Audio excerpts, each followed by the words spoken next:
हाँ जी बेटा, देखिए लास्ट क्लास के अंदर हमने ओवरहेड की बेसिक्स की बातें कर ली थी, उसके क्वेश्चंस को हमने डिस्कस कर लिया था और हमने उन क्वेश्चंस के अंदर अपना प्राइमरी डिस्ट्रीब्यूशन, सेकेंडरी डिस्ट्रीब्यूशन और एब्जॉर्प्शन रेट जो हमें निकालने होते थे वो हमने निकाल लिए थे बेसिकली।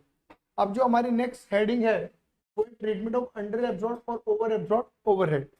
तो अगर आपको पता हो कि इनिशियल जब मैंने फर्स्ट लेक्चर दिया था तो मैंने इन शब्दों के बारे में आपसे चर्चा भी करी थी कि अंडर एब्जॉर्ब ओवरहेड या ओवर एब्जॉर्ब ओवरहेड होते क्या हैं। मैंने आपको बताया था कि हमने जितना ओवरहेड एब्जॉर्ब किया है, एब्जॉर्ब को आसान भाषा में हम कह सकते हैं एक तरीके से कवर्ड, आए ना।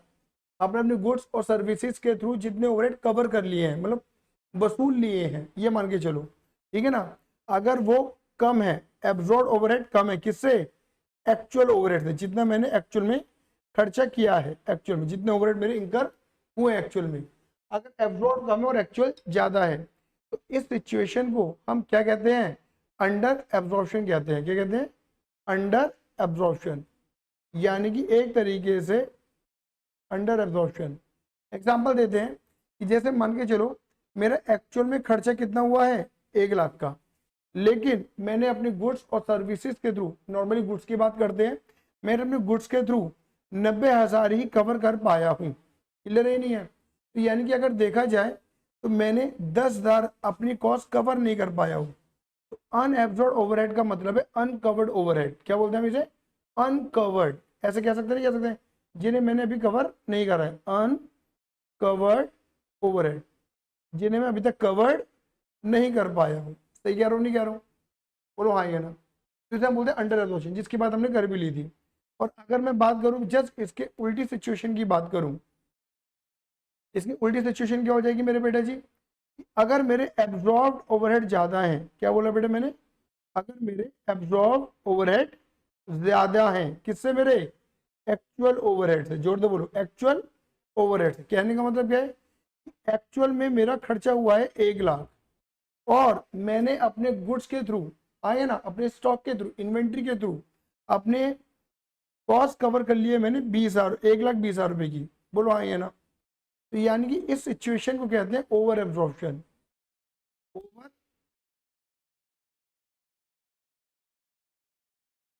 एब्जॉर्प्शन, मेरी बात क्लियर हो गई नहीं हो गई। तो यानी कि जो 20,000 रुपए हैं ये ओवर एब्जॉर्ब्ड है, ओवर कवर्ड है, ओवर एब्जॉर्ब्ड है, ओवर कवर्ड है। क्लियर ही नहीं है, मतलब मैंने ज्यादा कवर कर लिया है, बोलो हाँ या ना।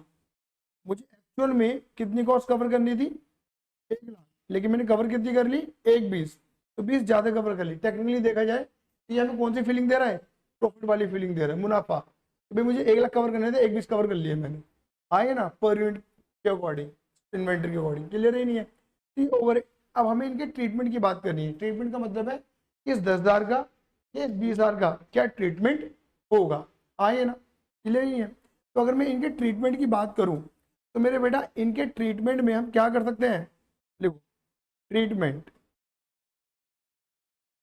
ट्रीटमेंट वैसे नॉर्मली ट्रीटमेंट 3 तरीके के होते हैं, बट अगर हम बात करेंगे ज़्यादातर जो एप्लीकेबल होगा वो 2 एप्लीकेबिलिटी बहुत ज़्यादा आती है। क्लियर ही नहीं है, तो 3 तरीके के ट्रीटमेंट हमें देखने को मिलेंगे, 1, नंबर 2 और नंबर 3।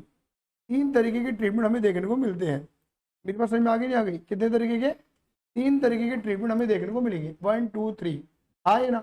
पहला ट्रीटमेंट, पहला ट्रीटमेंट हमारे ये है, यानी कि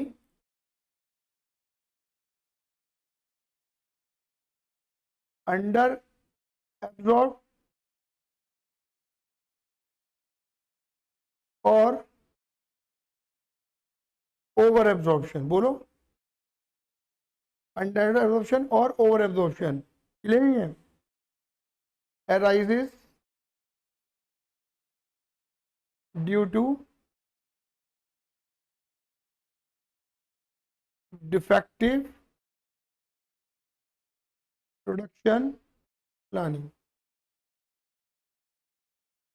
मतलब ये जो अंडर एब्जॉर्प्शन हो रहा है, ये आपका ओवर एब्जॉर्प्शन हो रहा है, वो किसकी वजह से हो रहा है, डिफेक्टिव प्रोडक्शन प्लानिंग। यानी कि हमारी प्रोडक्शन प्लानिंग में क्या थी, कमियां थी, बोलो हाँ या ना।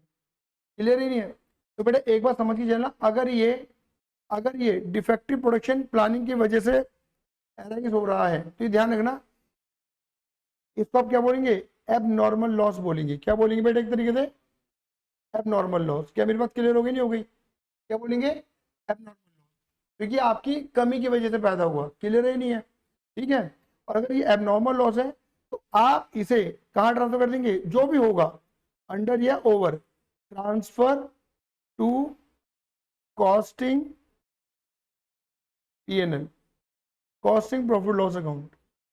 कहाँ ट्रांसफर कर देंगे, कॉस्टिंग प्रॉफिट लॉस अकाउंट। बात क्लियर हो गई नहीं हो गई? आई बस में नहीं आई? मतलब आपके एक तरीके से चलाएगा पीएनएल अकाउंट। मतलब आप इस कॉस्ट को, जो भी अंडर एब्जॉर्ब्ड है या जो भी ओवर एब्जॉर्ब्ड है, उस कॉस्ट को प्रोडक्ट का पार्ट नहीं बनाएंगे, वो आपका एबनॉर्मल लॉस, ये एबनॉर्मल प्रॉफिट भी कह सकता हूँ इसे। तो ये बात ही नहीं है भाई, क्योंकि अगर अंडर एब्जॉर्प्शन हुआ तो एबनॉर्मल लॉस हुआ, और ओवर एब्जॉर्प्शन तो एबनॉर्मल प्रॉफिट हुआ। तो एबनॉर्मल प्रॉफिट या एबनॉर्मल लॉस तुम्हारे प्रोडक्ट का पार्ट नहीं बनेगा, तुम्हारी इन्वेंट्री का पार्ट नहीं बनेगा। कहाँ चला जाएगा, तुम्हारे पीएनएल में चला जाएगा। हाँ, हमारी प्रोडक्शन प्लानिंग खराब थी। हाँ हाँ बिल्कुल हो सकता है। कई बार क्या होता है कि हमने जिस तरीके से सोचा नहीं, हमने, जैसे कई बार क्या होता है कि आप ये मान के चलो, आपने सोचा था कि पर यूनिट हमारे 10 रुपए आने वाले हैं, और ये कमी कमी थी आपकी, आए ना, गलत एस्टिमेट लगा लिया आपने प्लानिंग में, क्लियर ही नहीं है। लेकिन आपका जो आ रहा है पर यूनिट, जो आ रहा है, एक जगह आपको 10 रुपये कवर करने हैं बेसिकली, तो आप तो 10 रुपये कवर करके चल रहे हो, लेकिन एक्चुअल खर्चा जो हुआ, अब उसके अकॉर्डिंग चलोगे तो 8 रुपये बैठ रहा है आपका खर्चा पर यूनिट। बोलो हाँ ये ना? तो आप तो कवर कितने कर रहे हो, 10, और एस्टिमेशन गलत लग गया आपका ये। बोलो हाँ ये ना? तो डिफेक्टिव प्रोडक्शन प्लानिंग कह देता है हम इसे। क्लियर है नहीं है? आप कुछ भी सकता है। क्लियर है? बात क्लियर हो गई? आया समझ में नहीं आया? चलिए जी। यानी कि हमने, ऑब्वियस बात है, डिफेक्टिव प्रोडक्शन प्लानिंग का मतलब ये है कि हम जो भी प्लानिंग कर रहे थे, यानी कि हम जो भी अंदाजा लगा रहे थे, क्लियर ही नहीं है? डिफेक्टिव प्रोडक्शन प्लानिंग का मतलब ये है कि हम जो भी प्लानिंग कर रहे थे, जो भी अंदाजा लगा रहे थे, आपने एब्जॉर्प्शन, जो ओवरहेड एब्जॉर्प्शन रेट निकालने में, वो रेट ही हमने गलत निकाल दिया, ये गलत एस्टिमेशन लगा ली है। आया समझ में नहीं आया? तो हमारी प्लानिंग ही गलत थी। बात क्लियर हो गई नहीं हो गई? जो कॉस्ट नहीं लगनी चाहिए थी, मतलब हमने जो रेट ऑलरेडी जो निकाला, वो खुद ही ज्यादा रेट निकाल दिया हमने। समझिए?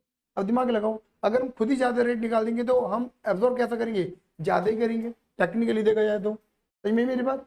आया समझ में नहीं आया? एग्जाम्पल देके बताऊं? ठीक है, चलिए। अब लिखते हैं यहाँ पर दूसरा केस क्या होता है, लिखो।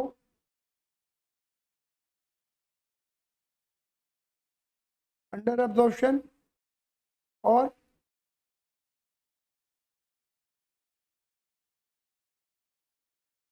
Over absorption. बोलो, अंडर एब्जॉर्प्शन आर और ओवर एब्जॉर्प्शन, ठीक है ना? एनालिसिस ड्यू टू जर्नल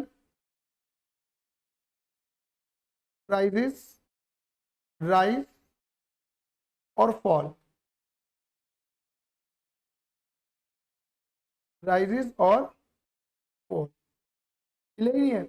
मतलब आपका जो ओवर एब्जॉर्प्शन या अंडर एब्जॉर्प्शन हो रहा है, वो नॉर्मली मार्केट में ऐसा समझो इन्फ्लेशन या डिफ्लेशन से हो रहा है। डिफ्लेशन होने क्या है कि भाई आपने जितना रेट सोचा था, बट मार्केट में रेट कम हो रहा है। तो फिर बात है, जब मार्केट में रेट कम आएगा भाई, तो आपका ओवर एब्जॉर्प्शन हो जाएगा टेक्निकली, क्योंकि आपने रेट ज्यादा सोच लिया था।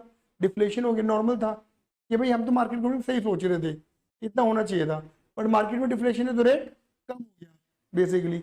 या फिर हमने जितना सोचा था ठीक था, बट थोड़ा ज्यादा इन्फ्लेशन हो गया, तो जनरल प्राइस राइज है बेसिकली।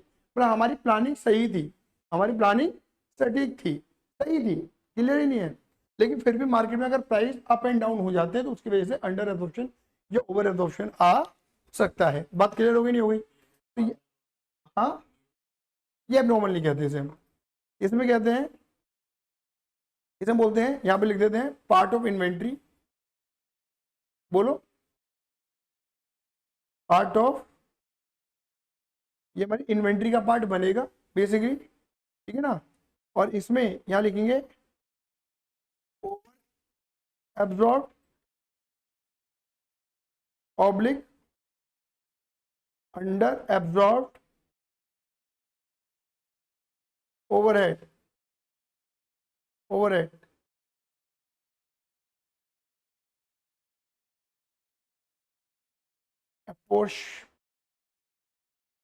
अपॉर्चमेंट बिटवीन, इतनी चीज है ना, अपॉर्चमेंट बिटवीन, और ये पार्ट ऑफ इन्वेंट्री है, और इसे आप अपॉर्चमेंट कर दोगे, मतलब अपॉर्चमेंट समझते हो ना, मतलब बांट दोगे, डिवाइड कर दोगे, किसके बीच में, बिटवीन, लिखो WIP इन्वेंट्री, मतलब वो इन्वेंट्री जो अभी तक बनी नहीं है, आधी अधूरी है,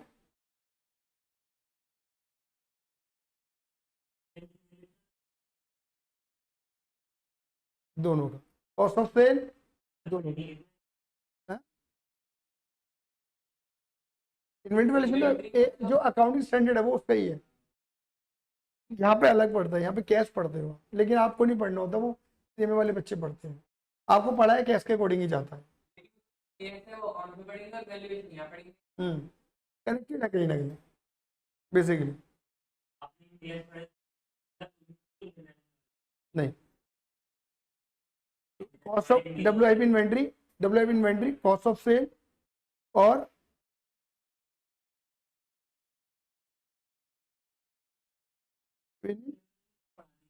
तो जा fin stock closing.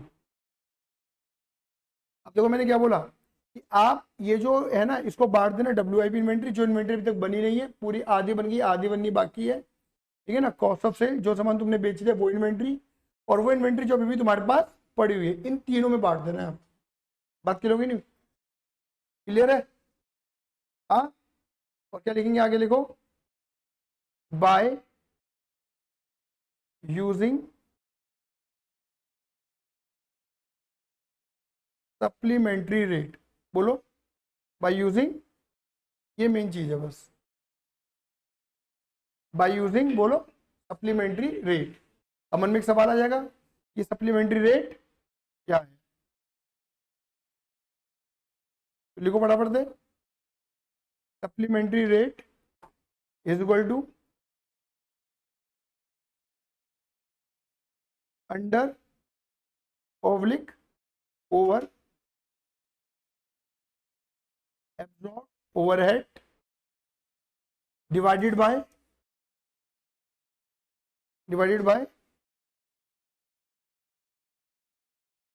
Equivalent production unit, equivalent production units, मेरी बात क्लियर हो गई नहीं हो गई, इक्विवेलेंट प्रोडक्शन यूनिट्स, ठीक है, अगर आप इसका यूज करेंगे तो आपको क्या आ जाएगा, सप्लीमेंट्री निकल कर आ जाएगा, क्लियर है। अब देखो मैं थोड़ा सा समझाया था उसके बारे में, आपको ऑटोमेटिक समझ में आ जाएगा, एग्जांपल समझते हैं, इसी के पीछे एग्जांपल बना रहा हूँ मैं, इधर देखो प्लीज सामने, मेरे एग्जांपल से सारी कहानी क्लियर हो जाएगी, फिर तुम्हें क्वेश्चन करने में कोई भी दिक्कत परेशानी नहीं आएगी। एग्जाम्पल नंबर 1 देखो, ठीक है, आज लाला जी देखो, मान लो हमने माना कि बजटेड मशीन आर्ट्स, मतलब हमने सोचा था कि हमारी मशीन जो चलेगी वो 50,000 घंटे चलती है नॉर्मली, क्लियर ही नहीं है, और हमने क्या निकाला था, अगेन क्या, बजटेड मशीन आर रेट, ये क्या है हमारा ओवरहेड अब्जॉर्प्शन रेट है, सपोज मान के चलो 10 रुपए पर मशीन आर, समझ में आ गया, ठीक है, एक्चुअल ओवरहेड,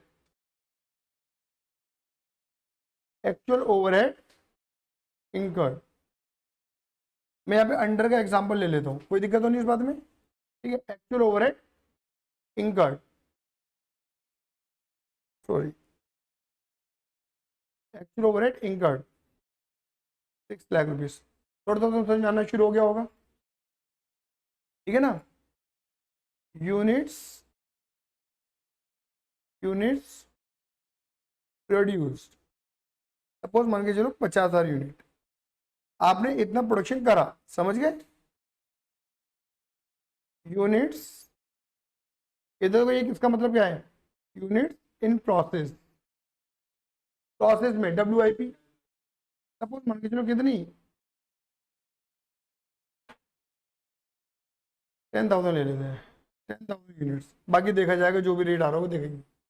10,000 यूनिट्स, ब्रैकेट लगाओ, ब्रैकेट लगाओ, ठीक है, 50% कंप्लीटेड, डन, डन, ठीक है। और यूनिट्स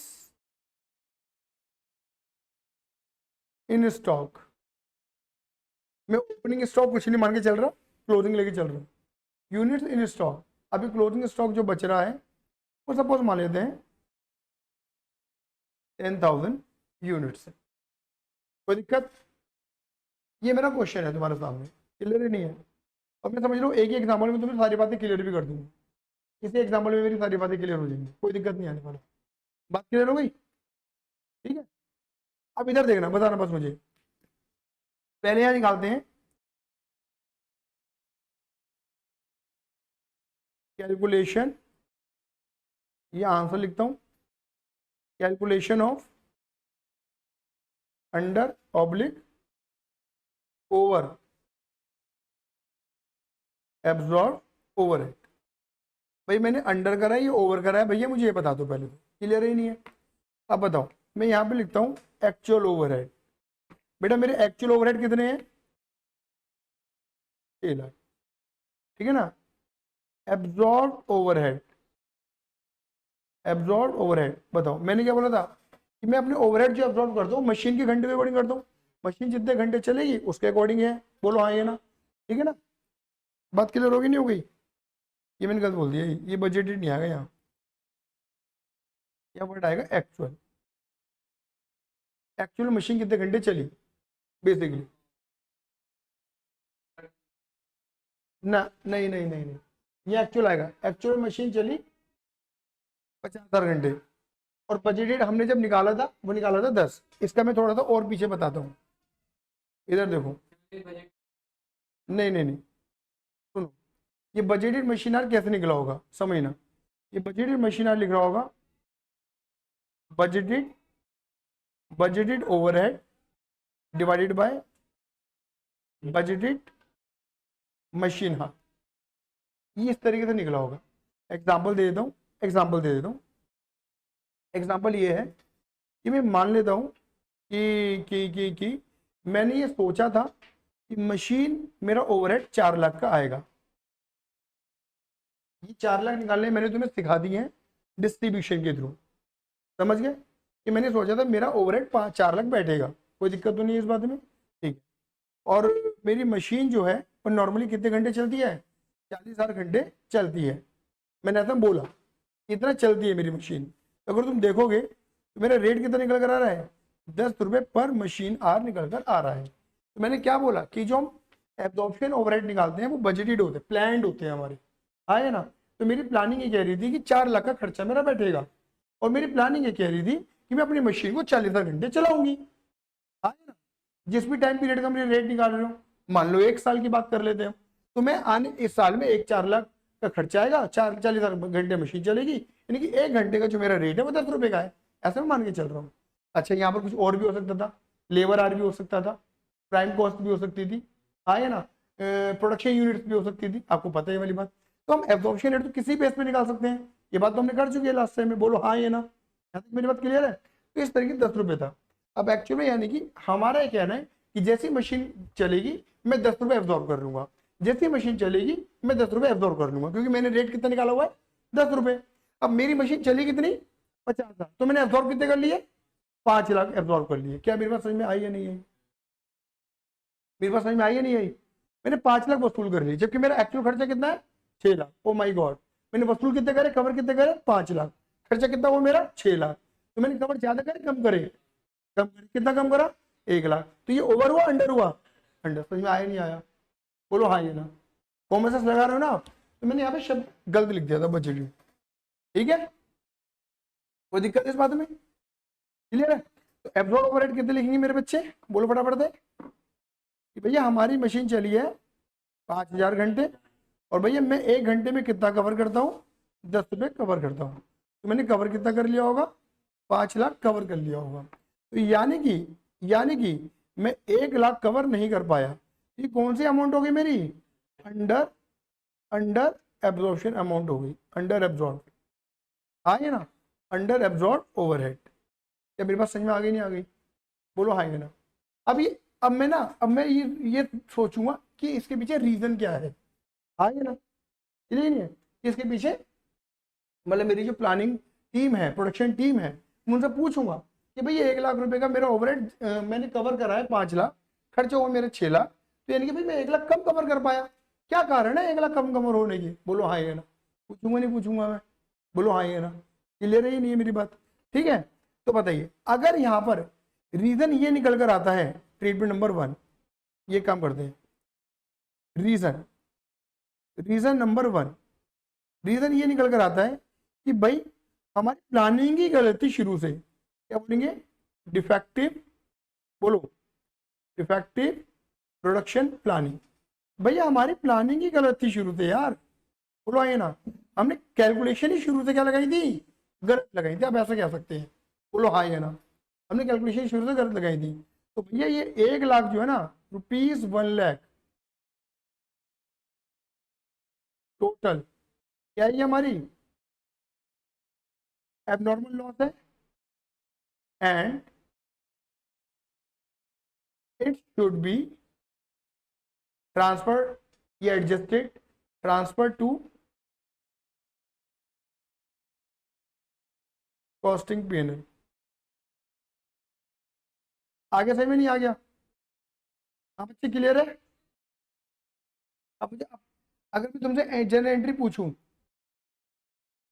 इसकी जनरल एंट्री क्या बन सकती है, हालांकि मैं आपको सही बता के चलूं, अभी जनरल एंट्री में बना के जरूर दिखा रहा हूं, ठीक है, इसमें तुम्हारे दिमाग में एक क्वेश्चन मार्क जरूर आएगा, चिंता मत करना, उस क्वेश्चन मार्क को हम कवर अप कर लेंगे आगे जाके, क्लियर ही नहीं है, लेकिन तुम्हें 99% एंट्री समझ में आ जाएगी। 1% का क्वेश्चन मार्क बन सकता है, 1% भी ना बोले, 0.1% का क्वेश्चन मार्क बनेगा तो, और वो भी इसलिए बनेगा क्योंकि एक चैप्टर अभी हमने पढ़ा ही नहीं है, वो आगे जगह पढ़ेंगे तो वो क्वेश्चन मार्क भी खत्म हो जाएगा। मेरी बात क्लियर होगी नहीं हो गई, हाँ या ना? जैसे मुझे बताओ, कोई भी खर्चा जनरल एंट्री सोचना और बिल्कुल फाइनेंशियल अकाउंटिंग पहुंच जाना, कोई भी खर्चा होता है तुम क्या करते हो, डेबिट करते हो, और जब से तुम्हारे क्या चला जाता है, पैसा चला जाता है, एक्चुअल खर्चा तो यही होगा ना भाई, कोई खर्चा डेबिट, बस खर्चों को हम क्या बोल रहे हैं यहाँ पर, ओवरहेड। तो मैं एंट्री ये बोल सकता हूँ ओवरहेड, कॉस्ट के अकॉर्डिंग ओवरहेड डेबिट कैश है बैंक, बोलो हाँ ये ना। बट यहाँ पर ना ओवरहेड नहीं बोलते, कॉस्ट अकाउंटिंग के अंदर भी जनरल एंट्री बनती है, एक चैप्टर में सिखाऊंगा मैं तुम्हें, समझ गए? और वो जनरल एंट्री तुम्हें कब काम आएंगी, if you are working on SAP, clear नहीं है? SAP is like a accounting software है बेसिकली, सैप बेसिकली। अब एक्चुअली क्या टैली के अंदर क्या होता है, टैली इज अ सॉफ्टवेयर जिधर खाली फाइनेंशियल अकाउंट ही रिकॉर्ड होते हैं, समझ में मेरी बात को? टैली के अंदर कॉस्टिंग का डेटा फीड नहीं होता बेसिकली, या फिर ऊपर ऊपर का डेटा फीड रहता है, समझिए मेरी बात को? लेकिन सैप क्या है, सैप के अंदर फाइनेंशियल डेटा अलग रिकॉर्ड होता है और कॉस्ट की एंट्रियां अलग रिकॉर्ड होती है, मतलब एक तरीके से ना वो सीखोगे तुम। यहाँ पर एक चैप्टर है integrated and non integrated accounting system, basically कि जो जनरल एंट्री कॉस्टिंग में बनती है वो फाइनेंशियल अकाउंटिंग में कैसे बनती है, जो फाइनेंशियल बनती है वो कॉस्टिंग में कैसे बनती है, समझ गए? तो यहाँ पे कंट्रोल अकाउंट ओपन किए जाते हैं, क्या ओपन किए जाते हैं, कंट्रोल अकाउंट, क्या ओपन होते हैं, कंट्रोल अकाउंट, बोलो हाँ या ना, बात क्लियर होगी नहीं हो गई, हाँ या ना? अब जैसे अगर मैं बात करूं, छोटा सा एग्जांपल दे रहा हूं, बहुत छोटा एग्जांपल दे रहा हूं, मेरी बातों को एडजस्ट कर लोगे तुम, डाइजेस्ट भी कर लोगे। जैसे वेजेस, वेजेस दो हो सकती है, डायरेक्ट भी और इनडायरेक्ट। अच्छा डायरेक्ट हुआ तो वो लेबर का पार्ट बन गया, इनकी प्राइम कॉस्ट का पार्ट बन गया, हाँ या ना, क्लियर? तो जो डायरेक्ट लेबर होती है ना, उसमें बन जाता है वेजेस कंट्रोल अकाउंट, क्या बन जाता है, वेजेस कंट्रोल अकाउंट, जो डायरेक्ट है। लेकिन जो इनडायरेक्ट लेबर है, अब वो इनडायरेक्ट लेबर क्या होगी, ओवरहेड। अब या तो वो इनडायरेक्ट लेबर किसका, कौन सा ओवरहेड हो सकता है, ओवरहेड 3 लेवल बताए थे मैंने आपको, फैक्ट्री लेवल पे, ऑफिस लेवल पे और सेलिंग लेवल पे। तो यानी कि वेजेस कहीं की भी हो सकती है टेक्निकली। तो यहाँ पे 3 ओवरहेड कंट्रोल अकाउंट बन गए, कौन से, factory overhead control account, office overhead control account और सेलिंग ओवरहेड कंट्रोल अकाउंट। तो वेजेस जिधर जानी चाहिए उस कंट्रोल अकाउंट में भेज देते हैं, आ गया, उस कंट्रोल अकाउंट को डेबिट कर देते हैं। अब आई समझ में नहीं आई, ठीक है ना? आप नॉर्मल एंट्री क्या बनाते हो, जल्दी बोलो। Wages to cash, wages to cash, है ना। अगर वो डायरेक्ट है, अगर वो डायरेक्ट वेजेस है तो कहाँ ट्रांसफर हो जाएगी, वेजेस कंट्रोल अकाउंट में, फैक्ट्री वाले, नहीं नहीं नहीं नहीं नहीं, डायरेक्ट डायरेक्ट, फैक्ट्री में डायरेक्ट डायरेक्ट वेजेस होनी चाहिए, फैक्ट्री में भी तो आ जाती है ना, फिर इनडायरेक्ट आ जाती है ना बेटा, समझ गए। आप ऐसा कह लो कि फैक्ट्री में दो हो गई, डायरेक्ट और इनडायरेक्ट, समझ गए। तो डायरेक्ट तो अलग ही चलती है क्योंकि वो प्राइम कॉस्ट का पार्ट बनती है हमारी, ये तो बात बताइए आपको, तो उसे तो अलग कर दो। लेकिन मैंने बोला अगर इनडायरेक्ट वेजेस है तो वो इनडायरेक्ट, इनडायरेक्ट वेजेस का मतलब क्या हुआ, ओवरहेड। और ओवरहेड कितने लेवल पे होते हैं, 3 लेवल पे, कौन कौन सा, प्रोडक्शन मतलब फैक्ट्री ओवरहेड, ऑफिस और सेलिंग। तो वेजेस कहीं की भी हो सकती है, ऐसा मान के चलते हैं। वैसे जनरली फैक्ट्री या ऑफिस की होती है, अगर मानते हैं कहीं की भी हो सकती है। तो तुम वेजेस को डेबिट ना करके ना रेस्पेक्टिव ओवरहेड डेबिट कर देते हो। अब आया, समझ में नहीं आया, ओवरहेड अकाउंट डेबिट। अब फैक्ट्री ओवरहेड है तो factory overhead control account debit. अब आया, समझ में नहीं आया, कोई दिक्कत तो नहीं इस बात में, बस मैं ये बताना चाह रहा हूँ आपको, क्लियर ही नहीं है। हालांकि ये बात हम डेप्थ में सीखेंगे कहाँ पर, इंटीग्रेटेड और नॉन इंटीग्रेटेड में, क्लियर ही नहीं है कि जो भी खर्चा होता है वो अपनी पर्टिकुलर हेड में चला जाता है, समझ गए। खर्चे का नाम ऊपर, जैसे फाइनेंशियल अकाउंट में क्या होता है, हर खर्चे की अलग अकाउंट बनता चला जाता है, ऐसा होता है। यहाँ पे ऐसा होता नहीं है, हम खर्चे को एनालाइज करते हैं, वो खर्चा जिस हेड में जाना चाहिए सीधा उस हेड में डालते हैं, उस हेड को डेबिट करते हैं डायरेक्ट। आया, समझ में नहीं आया। तो हमें क्या होता है, सेप हमें ना ऑटोमेटिक दिखा देती है कि फैक्ट्री लेवल के खर्चे, ऑफिस लेवल के खर्चे, सेलिंग लेवल के खर्चे, प्राइम कॉस्ट लेवल के खर्चे, सब अलग अलग दिखते हैं हमें सेप अकाउंटिंग में, समझ गए मेरी बातों का आप, क्लियर नहीं है। तो ये अकाउंटिंग सिस्टम वहां पर काम आता है हमारे। अब आया, समझ में नहीं आया, क्लियर ही नहीं है। अब चलो यहाँ क्लियर हो गई। अब मुझे बताओ ये हमारा कौन सा ओवरहेड था, बोलो फटाफट से, अंडर एब्जॉर्ब, ये हमारा एक तरह, और मैंने बोला डिफेक्टिव प्लानिंग हुआ हमारा, तो ये हमारा एबनॉर्मल लॉस हो गया। तो एबनॉर्मल लॉस हुआ हमारा, यानी कि खर्चा है हमारा। और बेटा खर्चा कहाँ भेज रहा हूँ मैं, पीएनएल में। बस मुझे इतना बताओ, अगर मुझे खर्चा पीएनएल में भेजना है तो मैं पीएनएल को क्या करूँ, डेबिट करूँ क्रेडिट करूँ, डेबिट करूँ, क्लियर ही नहीं है। एंट्री क्या बनेगी, बोलो फटाफट से, कॉस्टिंग पीएनएल अकाउंट डेबिट, बोलो हाँ ये ना। अब मुझे क्रेडिट भी तो करना पड़ेगा टू, नहीं नहीं, ओवरहेड कंट्रोल अकाउंट, बोलो ओवरहेड कंट्रोल अकाउंट। क्या बात समझ में आई है नहीं आई, बोलो फटाफट से हाँ या ना, कोई दिक्कत, एंट्री क्लियर है। ट्रांसफर एक तरीके से, ट्रांसफर एंट्री कैसे बनाते हो, एग्जांपल एग्जांपल ट्रांसफर एंट्री थोड़ा समझाया तो मैं तुम्हें। जैसे तुम एंट्री बनाते हो वेजेस टू कैश, और वेजेस को नॉर्मली कहाँ ट्रांसफर करते हो, ट्रेडिंग में। तो बताओ क्या एंट्री बनाते हो, टू वेजेस, तो वेजेस को क्रेडिट करा नहीं करा, तो मैं वही चीज यहाँ पर कर रहा हूँ कि जब ओवरहेड डेबिट हुए होंगे तो डेबिट, ओवरहेड डेबिट हुआ होगा जब खर्चा हुआ होगा। अब मैंने क्या करा, उसे क्रेडिट कर दिया तो कहाँ भेज दिया, पीएनएल में। हाँ, समझ गए, कोई दिक्कत। अब सवाल है तो पूछ लो फटाफट से।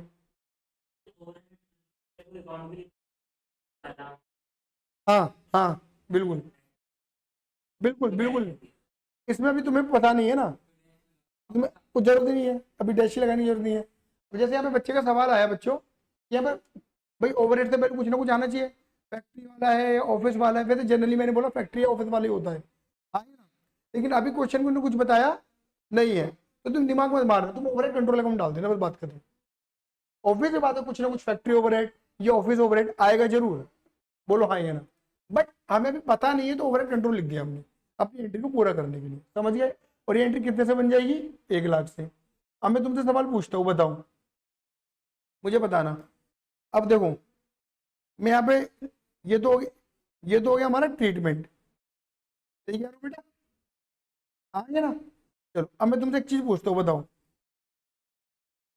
मुझे बताना, कॉस्टिंग पीरियड में डालने से बस इतना बताना, मेरा प्रॉफिट बढ़ जाएगा कम हो जाएगा, कम हो जाएगा, कितने रुपए से, 1 लाख से। यानी कि मैं ऐसा कह सकता हूँ ना हरित, कि ये एंट्री बनाने से इफेक्ट क्या आ रहा है कि profit goes down by ₹1 lakh.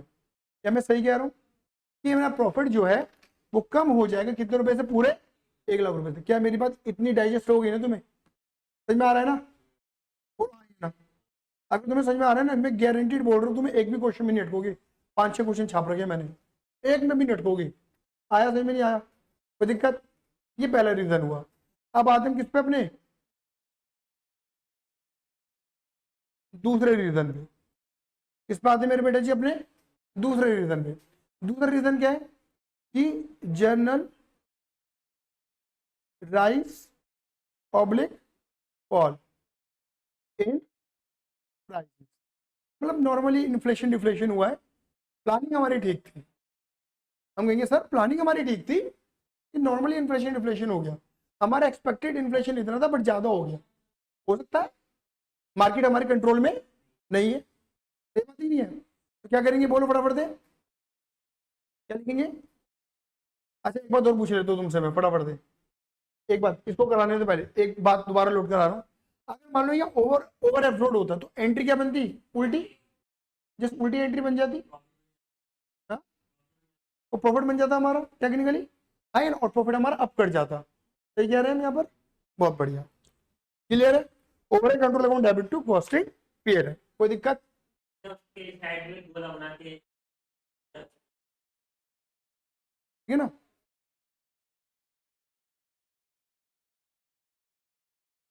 लो जी लिख दिया मैंने यहाँ पर, अपोजिट एंट्री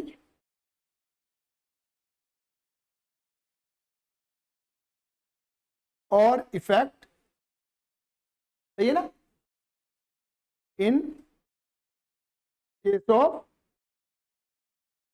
ओवर एब्जॉर्प्शन। सही क्या बेटा? ठीक है, लो ऐसे भी कर दो, अच्छा लग रहा है, खुशी हो रही है। चलो, बात क्लियर हो गई?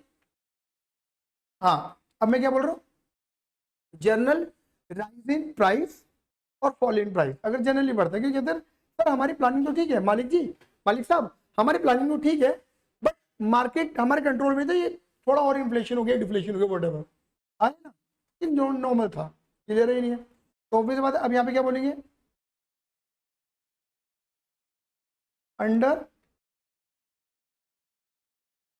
एब्जॉर्ब, देखो अंडर एब्जॉर्ब ओवरहेड एपोर्शन बिटवीन, बोला क्या बोला था मैंने, between, between WIP finish stock, between finished stock, WIP finished stock and units sold by using which rate, which rate, which rate, बोलो बोलो, सप्लीमेंट्री रेट, याद आया? सप्लीमेंट्री रेट, देखो एक तो रेट तुमने निकाली रखा था, कौन सा? ये वाला। इस रेट से तो आपको खर्चा बढ़ ही रहा है, बोलो हाँ, ये ना, क्लियर है। बट एक सप्लीमेंट्री रेट निकलेगा जो यूनिट्स पे निकलता है। अभी सप्लीमेंट्री रेट क्या होगा मेरे बच्चे, फटाफट लिखते हैं,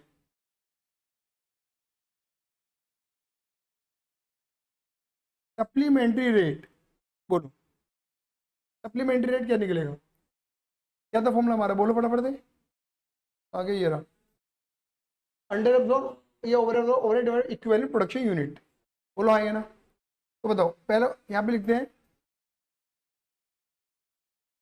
under absorb overhead divided bye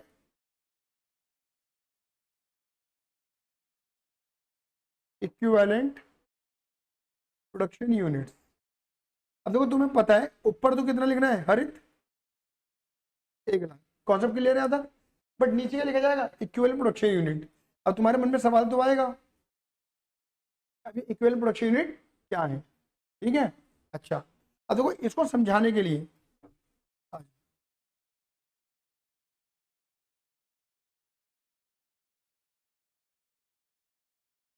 यहाँ पे डब्बा बनाते हैं और इस डब्बे के अंदर लिखते हैं, मुझे बताओ, मैं ऐसे छोटे छोटे एग्जाम्पल दे रहा हूँ बकवास वाले, ठीक है, जिससे तुम्हें बस इन भविष्य में तुम्हें समझ में आ जाए कि भाई हमने करा क्या था इसको समझते वक्त।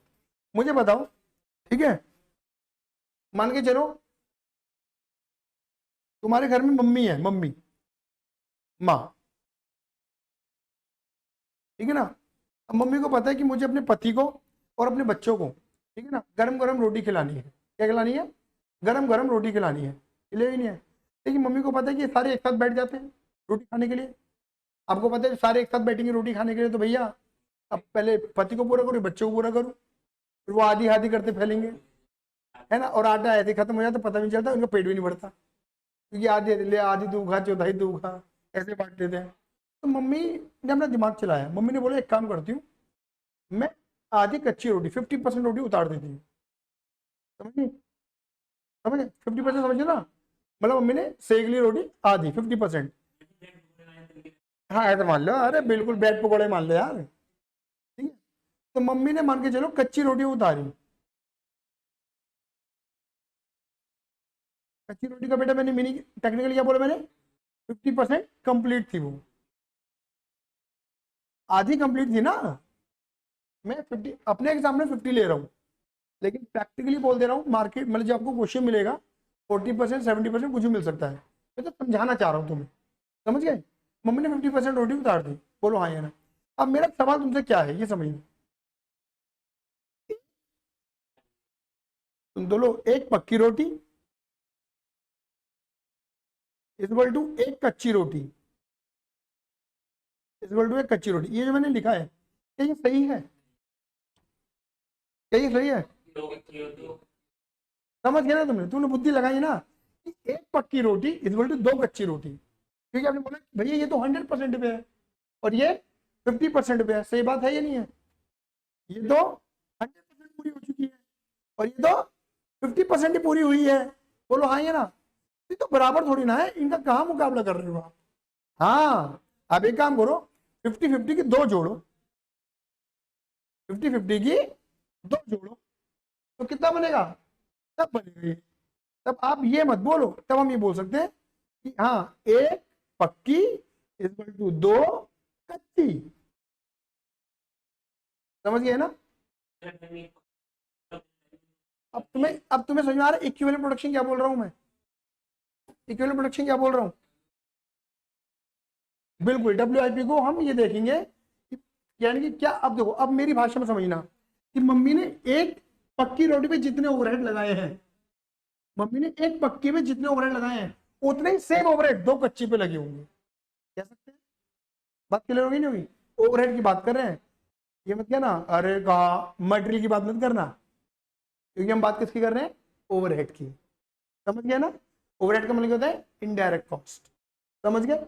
इनडायरेक्ट कॉस्ट में आसान सा एग्जांपल ले लो, गैस। पॉलिथीन तो सही में लगेगी, वो तो इतना लग चुका है ना। मैं बोलता हूँ मटेरियल की बात मत करना, क्योंकि आप बात करोगे फिर मटेरियल में मुझसे आर्गुमेंट में हो जाओगे तुम, क्योंकि मटेरियल का मतलब डायरेक्ट मटेरियल, और हम डायरेक्ट मटेरियल की बात है, हम तो काम बात किसकी कर रहे हैं? ओवरहेड की। और ओवरहेड की अगर हम बात करें तो ऐसा मान के चलो गैस, एक पक्की रोटी बनाने में जितनी गैस लगी होगी उतनी गैस दो कच्ची में लग गई होगी, क्योंकि क्या है वो 50% कंप्लीट है ना वो। आया समझ में नहीं आया? क्या मेरी बात समझ में आई या नहीं आई? क्या मेरी बात समझ में आई या नहीं आई? तो यानी कि दो कच्ची इक्वल टू एक पक्की, इसे बोलते हैं इक्विवेलेंट प्रोडक्शन। क्या बोलते हैं? इक्विवेलेंट। ये जो तुमने निकाला ना, इसे बोलते हैं इक्विवेलेंट प्रोडक्शन यूनिट। क्या रोना हरित में इक्विवेलेंट प्रोडक्शन यूनिट्स क्या देते हैं? आया समझ में? आया? ठीक है, अब आ जाओ इधर देखो, इधर देखना, देखो ये मैं छोटी सी स्टेटमेंट बना रहा हूं,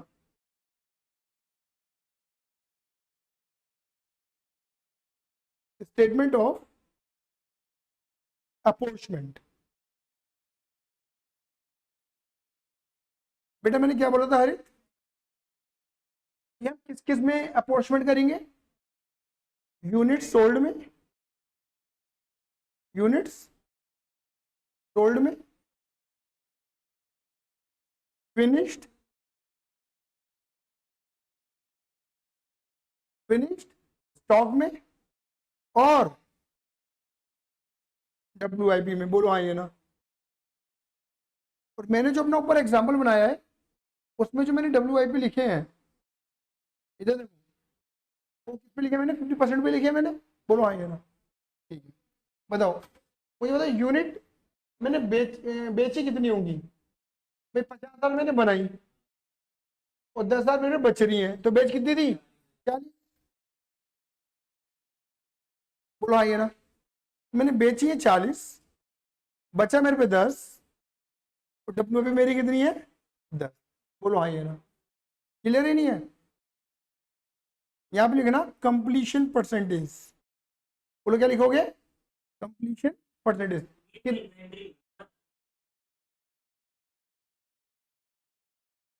हाँ, लेकिन ये वो इन्वेंट्री है ना जो भी पूरी कंप्लीट नहीं हुई है। नहीं, ऐसा नहीं है, ये नहीं है, ये मतलब नहीं है, ये अलग अलग बातें हैं मेरे भाई। कि आप यूनिट प्रोड्यूस का मतलब है कि आपने इतनी कंप्लीटेड यूनिट बनाई, और जो कंप्लीटेड बनाई उसमें 10 बच रही है तो 40 बेची। और ये क्या है? यूनिट इन प्रोसेस, जो भी प्रोसेस में ही है। ये बनी कहाँ है? प्रोड्यूस में ही है अभी पूरी, इन प्रोसेस है, WIP है। ठीक है ना? तो ये इन्वेंट्री अलग है, ये इन्वेंट्री अलग है। क्लियर है? इसके अंदर इंक्लूडेड नहीं मानते हम। क्लियर है? आप बताओ। अच्छा, जो यूनिट बिक गई होंगी, या मैं ऐसे कह सकता हूँ जो यूनिट बिक गई होंगी इनकी वो 100% कंप्लीट हो चुकी है। जो मेरे फिनिश स्टॉक बचे हुए हैं इनकी वो भी 100% है। और जो WIP वो तो बता ही रखा है वो किस पे है। अभी तो देखो यहाँ पे मैं क्या लिखूंगा, इक्विवेलेंस यूनिट्स। तो ये तो वही हो गया ना, एक पक्की इक्वल टू एक पक्की। क्या होगा? ये तो 40 ही बैठेगा। ये कितना बैठेगा? 10। 20 नहीं, 5। आधा करो, आधा। ये लगा ना, ये कच्ची है। ऐसा बोलना, दो कच्ची एक पक्की, तो 10,000 क्या बैठेगा? 10,000 इंटू 1/2, 50% हो गया ना। क्लियर ही नहीं है? अब दो कच्ची एक पक्की के बराबर है तो 10,000 किसके बराबर है? समझ गया ना? 50% तो ये कहता है ना। क्लियर? समझ गए? और ये मैंने दो पक्की एक कच्ची कैसे निकाला? 50% को देख के। मान लो एग्जाम्पल थोड़ा चेंज करता हूँ समझाने के लिए। मान लो यहाँ मान के चलो 25% होता, 25% को क्या कह सकते हैं? 1/4। ये तो समझ जाओगे तुम। ऐसे समझो, देखो 1/4, ऐसे बोलो 4 कच्ची एक पक्की। अब समझ गए? अब समझ गए? ऐसा समझो। समझ गए? और अगर मान लीजिए कुछ और रेट होता तो निकाल लेते। समझ गए? इस पर निकालने का सीधा एक रामबाण इलाज है। ये तो समझाने का तरीका था, देखो समझ तो आगे तुम ये। ठीक है ना? सीधा परसेंटेज अप्लाई कर दो डायरेक्ट। तो यानी कि जितने ओवरहेड हमने लगाए हैं उसमें इक्विवेलेंट यूनिट कितनी आती है तुम्हारी? 55,000। क्या समझ में नहीं है? और तुम्हें डिवाइड कैसे करना है? डिवाइड में इक्विवेलेंट प्रोडक्शन यूनिट कितना? 55। लालच निकाला जा रहा रेट, निकालो रेट निकालो।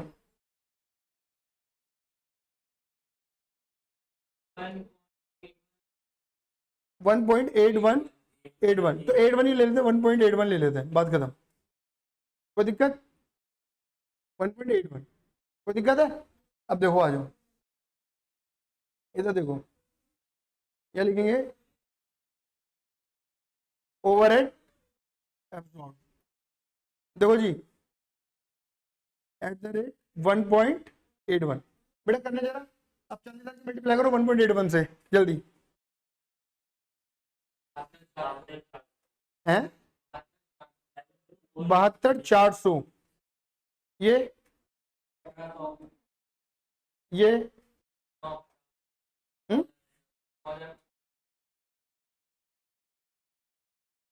1,50,000 जोड़ने जरा कितना बैठ रहा है ये? 1 लाख तो नहीं आ रहा होगा ये, राउंड ऑफ कर। 450 के अंदर आ गया है। 3,550 राउंड ऑफ। हाँ तो एक काम करो 1 पॉइंट।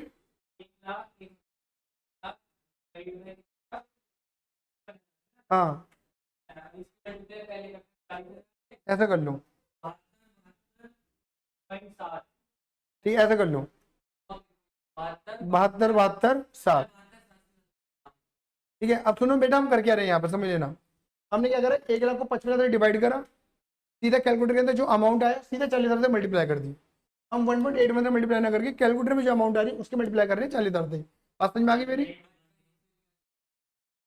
28, रुक जाओ ना, बोलो ना दोबारा, 28 18 182, आगे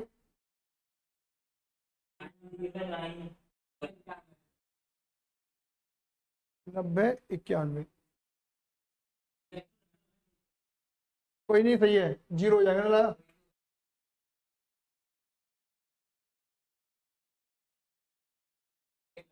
ठीक है, अभी तो जोड़ोगे ना, ये पूरा 1 लाख बैठ गया। पहले 500 के आसपास का अंतर आ रहा था हमारा, क्लियर है? समझ गए? हाँ हाँ हाँ, 1 लाख बिठा दिया हमने, क्लियर है? बात क्लियर हो गई? समझ में आया? ठीक है, चलो। अगर आप इसकी एंट्री पूछे तो देखो एंट्री क्या बनेगी, वो एंट्री लिख लो। ठीक है, देखो एंट्री लिखते हैं, कॉस्ट ऑफ सेल, ये कंट्रोल अकाउंट होता है कॉस्ट ऑफ सेल, जिसके अंदर खाली उन्हीं यूनिट की कॉस्ट दिखती है जो बिक गई है।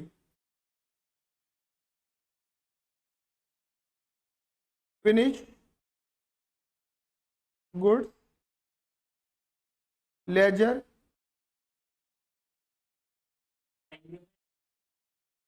नहीं नहीं, खाली एंट्री, एंट्री का सिस्टम, नहीं नहीं नहीं नहीं नहीं, WIP लेजर, नहीं नहीं, ये सैप के लिए डाला है ना। जब कई बार क्या होता है, चार्टर्ड अकाउंटेंट की भी जॉब लग जाती है कॉस्टिंग डिपार्टमेंट में। क्या बात कर रहे हो तुम लोग हमारी नौकरी खा लेते हो।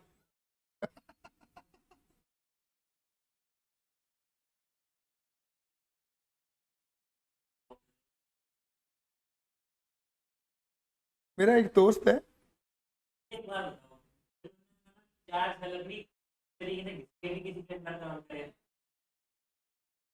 देखो ये माइंडसेट है, आप इसको ना गलत मत कहो, ये गलत मत मानो। बात तो ये है कि 50 लाख का पैकेज है, तो कर रहा है ना, वो बात तुम्हारी ठीक है, वो बात बट आपको पता क्या है, आप ये समझो, नहीं जॉब, जॉब नहीं, जॉब और बिजनेस ये एक इंडिविजुअल डिसीजन होता है हर किसी का। इस पर अगर पेरेंट्स थोपेंगे, जैसे होता है ना, पेरेंट्स कहते हैं कि बाप तो व्यापार कर रहा है, करोड़ों का मालिक है, तू तू क्या कर रहा है, जॉब, कितने ही सही, 50 1 लाख 2 लाख, लिमिट है ना तेरी, मेरी है क्या, मेरी है क्या? मैं आज 5 लाख कमा सकता हूँ, कल 10 भी कमा सकता हूँ, 50 भी कमा सकता हूँ, डिपेंड करता है ना बिजनेस। इंडिविजुअल डिसीजन होता है एक्चुअल में, जॉब करना बिजनेस करना ना एक इंडिविजुअल डिसीजन है। आप अब जैसे तूने बोला कि मतलब 4 साल अपनी मरवा के मैं फिर भी किसी के अंडर काम करूंगा, सीए बनूंगा, कहने वाली बातें हैं। बहुत ऐसे लोगों ने देखे हैं, मतलब हम भी, जैसे जब मैं तुम्हारी उम्र में था हम भी ये कहते थे, अबे क्या कर रहा है, देखियो बिजनेस कर रहा है, पार कर, ठीक है ना, हाँ बिजनेस कर, व्यापार कर, लेकिन पॉइंट फिर भी, पॉइंट आगे क्या अटका, जब मैंने ऐसे कई लोगों को एनालाइज करो ना, तो दे आर हैप्पी, वो खुश है। हाँ भाई, तू बिजनेस करके खुश है, तू वो काम कर, वो जॉब करके बहुत खुश है। एग्जाम्पल दे रहा हूँ, बहुत छोटा सा एग्जाम्पल दे रहा हूँ, मतलब नाम तो नहीं लूंगा, लेकिन बता दो, मेरा दोस्त है, ठीक है, मेरा दोस्त है। और आपको पता है, जब हम किसी कंपनी के अंदर जॉब करते तो हमें एक पट्टा बना दिया जाता है कंपनी के नाम का, दैट आई कार्ड, है ना, हम तो पट्टा कह रहे हैं, ठीक है ना, ठीक है ना, पट्टा बना दिया जाता है। अब उस कंपनी के अंदर क्या था कि if you are a performer, बढ़िया परफॉर्मर हो, आपके पट्टों के कलर चेंज होंगे, जॉब नहीं, सैलरी नहीं बढ़ेगी, पट्टों के कलर चेंज होंगे। मतलब जब, अगर आप जैसे आप गए आपको एक नॉर्मल पट्टा दे दिया ब्लू कलर का, वो मैं, हाँ मेंटल इंसेंटिव है, ब्लू कलर का दे दिया, ठीक है, और फिर टक टक टक टक टक कॉलिंग, टक टक कॉलिंग कॉलिंग का, भाई तो 2 महीने के अंदर ना मेरे दोस्त का पट्टा चेंज हो गया, ठीक है। एक दिन बैठे हुए थे और भाई वो प्राउड से बता रहा था 2 महीने में I got this, I got, ये मुझे हासिल, ये मैंने हासिल कर लिया। और भैया मैं तो बढ़िया आदमी, मैं कहा पैसे कितने बड़े ये बता, पैसे नहीं बड़े। आप समझ रहे हो ना मेरी बात को? मैंने तो कुछ कहा नहीं, आर्ग्यूमेंट कुछ नहीं थी हमारे बीच में, बट पॉइंट इज दैट क्या है कि यार सही है, नहीं है ऐसा कुछ नहीं भाई, क्या कर रहा है, ठीक है। मेंटली साइकोलॉजिकल है ना, लेकिन वो खुश है ना उसमें। सवाल क्या है, उसका अपना इंडिविजुअल डिसीजन है जॉब करने का। जॉब का मतलब है कि भाई मैं सुबह 9 बजे लैपटॉप खोलूंगा, रात के 9 बजे बंद करूंगा, वर्क फ्रॉम होम चल रहा है मान के चलो, है ना, 5 बजे बंद करूंगा, बात खत्म है ना। सैटरडे संडे घूमूंगा फिरूंगा, परिवार को समय दूंगा, बीवी को बाहर लेके जाऊंगा, बच्चों को समय दूंगा, बात खत्म। सैटरडे संडे दारू पीनी है, ठीक है ना, बाहर घूमना है, ठीक है। मंडे टू फ्राइडे अपना काम पे जाना है। और इंसेंटिव नाम पता क्या होता है, जब आप एमएनसी में काम करते हो तो महीने में एक बार, या होता था 15 दिन में एक बार, आई डोंट नो, बट क्योंकि मैं तो कभी भी इस एनवायरनमेंट में नहीं रहा बेसिकली, तो उनके एमएनसी के टाइप्स होते हैं पब्स के साथ, ठीक है ना। Now you can go Saturday Sunday and enjoy on behalf of company, समझे। तो भाई अनलिमिटेड जो मंगाना है वो मंगाओ, डांस करो, नाचो गाओ, समझ लो, मतलब स्ट्रेस फ्री रहो 2 दिन। तो, तो हर 15 दिन में या हर महीने में एक वीडियो में अपने दोस्त की देख लेता वो ऐसी कि भाई वो कहीं ना कहीं डांस कर रहा है, समझ लो ना, ठीक है ना। इंजॉयमेंट, लाइफ की इंजॉयमेंट। अब हमें कुछ अलग, हमारी इसमें सोच अलग है, इसकी सोच अलग हो सकती है। मेरा पर्सनल माइंडसेट, देखो मेरा पर्सनल माइंडसेट ये है, मैंने फिर वही बोलूंगा, मेरा पर्सनल माइंडसेट पे तो बैठे ही हूँ। नहीं नहीं नहीं, देखो पर्सनल माइंडसेट पे तो मैं बैठा ही हूँ। अगर तुम मेरा पर्सनल माइंडसेट जानना चाहोगे तो मेरा पर्सनल माइंडसेट तुम देख लो, मैं किसी की नौकरी थोड़ा ना कर रहा हूँ, मैं देखा जाए तो मैं पढ़ा ही रहा हूँ बेसिकली। और अगर देखा जाए तो कोई नौकरी मेरे यहाँ कर भी नहीं रहा। तो अगर मान लो तुम्हारे कन्हैया सर हैं जो लॉ पढ़ाते हैं बेसिकली, तो नौकरी का थोड़ा ना कर रहे हैं हम हमारी, वो सिर्फ हमारे दिए हुए रिसोर्स को यूज कर रहे हैं। हाँ, नौकरी नहीं है हमारे यहाँ। नौकरी का मतलब फिक्स सैलरी नहीं होती। भाई आपने जितने स्टूडेंट पढ़ाया, आपने उतने स्टूडेंट का पैसा हमसे ले लिया, आप समझ में। तो अगर देखा जाए तो कन्हैया सर जो है वो अपने लॉ के डिपार्टमेंट के क्या हो गए, ऑनर हो गए ना। भाई लॉ मैं तो नहीं पढ़ा पाऊंगा, मैं तो नहीं चला पाऊंगा लॉ को, सर्विस दे रहे हैं वो, आपको भी हमको भी, समझ गए। अपनी सर्विस का पैसा ले रहे हैं, अपनी स्किल का, इसलिए ही नहीं है, इंडिपेंडेंट है, बंधे हुए नहीं है, यहाँ पर बंधुआ मजदूर नहीं है, अपना आते 1 घंटा 2 घंटा देते। तो ये अच्छा है, ये अच्छा है। अगर मुझे कोई कॉलेज बुलाता है तो मैं कौन सा वहां जाके बंधुआ मजदूर थोड़ी ना बन जाता हूँ, अपना गया 1.5 घंटा 2 घंटा 3 घंटा देकर आया, अपने घर में आ गया, इसलिए ही है, ये चीजें होती। लेकिन रही बात जॉब के परसेप्शन की, तो सबके अपने इंडिविजुअल परसेप्शन है, लोग खुश हैं, बहुत ज्यादा खुश हैं। अगर देखा जाए तो मोस्ट ऑफ दी केसेस में, मतलब मेरे इसके जो भाई बहन है, मतलब मेरे इन लॉज में जो भाई इसके कह लो, साला साली कह लो, बेसिकली मोस्टली जॉब प्रोफाइल पे है, मोस्टली जॉब प्रोफाइल पे है।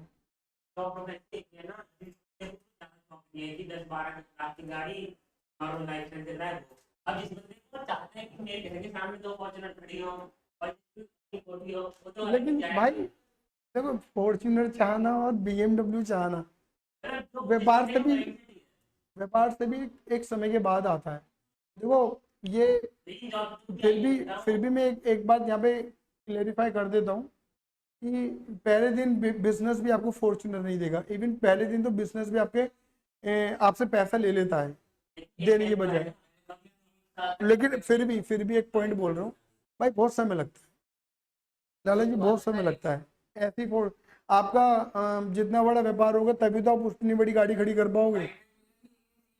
क्या बात है, 4 साल लगाने के बाद और 4 साल लगाने तो बहुत मुश्किल हाँ है। जितना ये फैमिली पॉइंट है, बैकअप तो होना बैकअप वाली बात आ जाती है। लेकिन देखो मतलब ऐसी जॉब्स भी हैं दुनिया में कि जो फॉर्चुनर दे देती हैं, सबसे नहीं है। आप मैं बताऊँ ना, हम कभी भी हम उस ओरा में जाते ही नहीं है बेसिकली कि ये जॉब मुझे करनी चाहिए या फिर मुझे इस जॉब के लिए काम करना चाहिए। मैंने फिर एक बात बोलता हूँ और ये एडवाइस मैं दोबारा दे रहा हूँ और ऑनलाइन दे रहा हूँ ये वाली एडवाइस में बेसिकली कि आप अगर सीए कर रहे हो और अगर आप सीएमए कर रहे हो तो जब आप सीए सीएमए बन जाओगे तो एक लंबी सी सांस आएगी मन में से, "हाँ, खत्म हो गया भाई, तेरा भाई बन गया सीए, भाई तेरा भाई सीए बन गया"। बस वहां पर फिर वहां पे जब अब तक तुम मतलब हॉट मोमेंट पे थे, मेहनत करने लगे थे, कोचिंग मेहनत क्लास क्लास यूट्यूब यूट्यूब है ना, और पता नहीं क्या क्या करे जा रहे हो, आपको अपनी उस मेहनत का फल मिल गया। बट अगेन अगेन यहाँ पर मैं बात बोलूंगा कि अब यहाँ पे हॉट मोमेंट से कोल्ड मोमेंट में मत आ जाना, हो गया भाई हो गया बस खत्म। ठीक है, अगर आप चाहते हो ना कि भाई मेरा तो पैकेज ही 5 लाख महीने का हो, मतलब मेरे को तो चाहिए भाई 60 लाख 70 लाख का पैकेज ही, 10-12 लाख की बात नहीं कर रहा, क्योंकि एवरेज अगर मैं बोलूंगा being a CA being a CMA एक एवरेज पैकेज आता है 15 से 20 लाख के आसपास। एक एवरेज 15 लाख का लेके चलते हैं, 12 से 15, फ्रेशर का एवरेज बोल रहा हूँ, ये एवरेज, ये कम या ज्यादा भी हो सकता है। ठीक है ना, सर्च कर लेना, मैं तो सीएमए के प्रोफाइल के ऊपर बता रहा हूँ, 10 के आसपास मान लो, 10 के आसपास ले लो, 10 के 15 के बीच का एवरेज लो, कोई बहुत बड़ा एवरेज नहीं है ना, नॉर्मल एवरेज है। ठीक है इतना ये ठीक है, इन्फ्लेशन रेट के अकॉर्डिंग ठीक है ये एवरेज 10 से 15 का।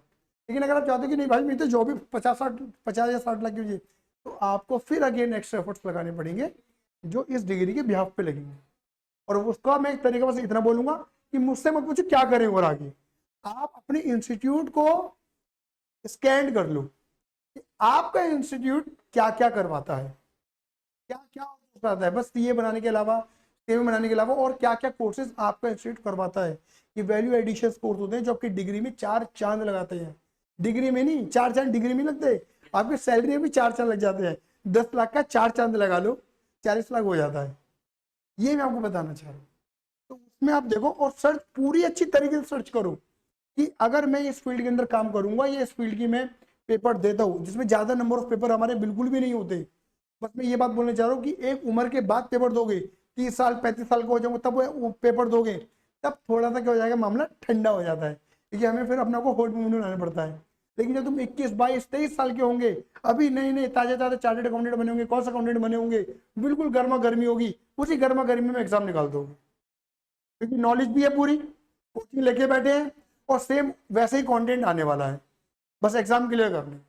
मेरी बात समझे नहीं समझे, ये बड़ा मेन पॉइंट है हमारे लिए, तो ये चीज समझो। और भाई अगर तो 50 लाख की जॉब लगी तो फिर तो फॉर्च्यूनर खड़ी हो गई भाई, हो गई खड़ी, खड़ी खड़ी।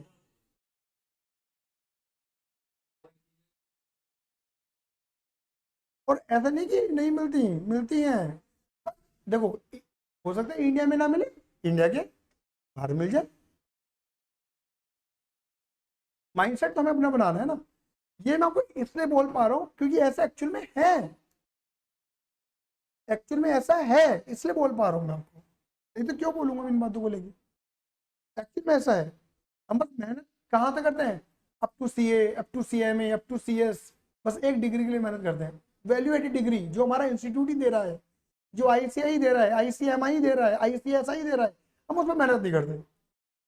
ये बताना चाह रहा हूँ मैं तुम्हें, उस पर मेहनत कर लो, क्लियर ही नहीं है। चलिए खैर, अब देखो मैंने यहाँ पर क्या करा, हमने किस स्टेटमेंट बनाई, ये बकायदा आप ऐसे अपने उसमें बना सकते हो, किसमें, एग्जाम के अंदर भी ऐसे सेम स्टेटमेंट। फिर यहाँ से अमाउंट निकल के मैंने यहाँ पुट कर दिए, जो सोल्ड में जा रहा है वो कॉस्ट ऑफ सेल में जाएगा, जो फिनिश स्टॉक में है वो फिनिश स्टॉक कंट्रोल अकाउंट में जाएगा, जो डब्ल्यूआईपी में है वो डब्ल्यूआईपी कंट्रोल अकाउंट में चला जाएगा। क्लियर है नहीं है, यानी कि इनकी रेलिवेंट कॉस्ट इन्हीं के अंदर ही मैंने डाल दी। मेरी बात समझ में आई नहीं आई, ठीक है ना। और ओवरहेड कंट्रोल अकाउंट क्या था, डेबिट था, उससे मैंने क्या कर दिया, क्रेडिट। आगे मैं वही वाली बात बोलूंगा, डब्बा बना देता तुम्हारे लिए, अपोजिट एंट्री, क्या बोलूंगा बेटा मैं, बोलो, in case of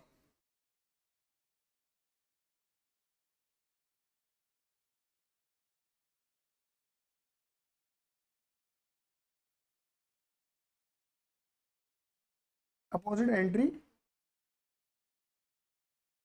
in case of over absorb overhead.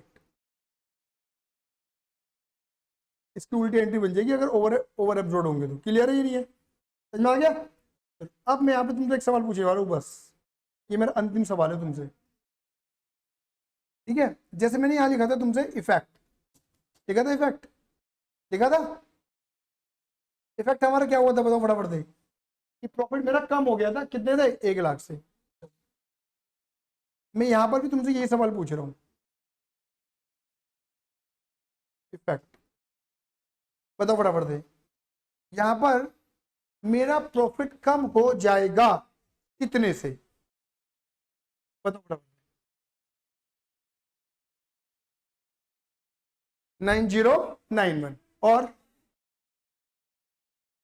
लगा लोगे, फाइनेंशियल अकाउंटिंग में दिमाग लगा सकते हो तो यहाँ दिमाग लगा लोगे, क्योंकि आंसर वैसे सही है, करेक्ट कर लोगे तुम।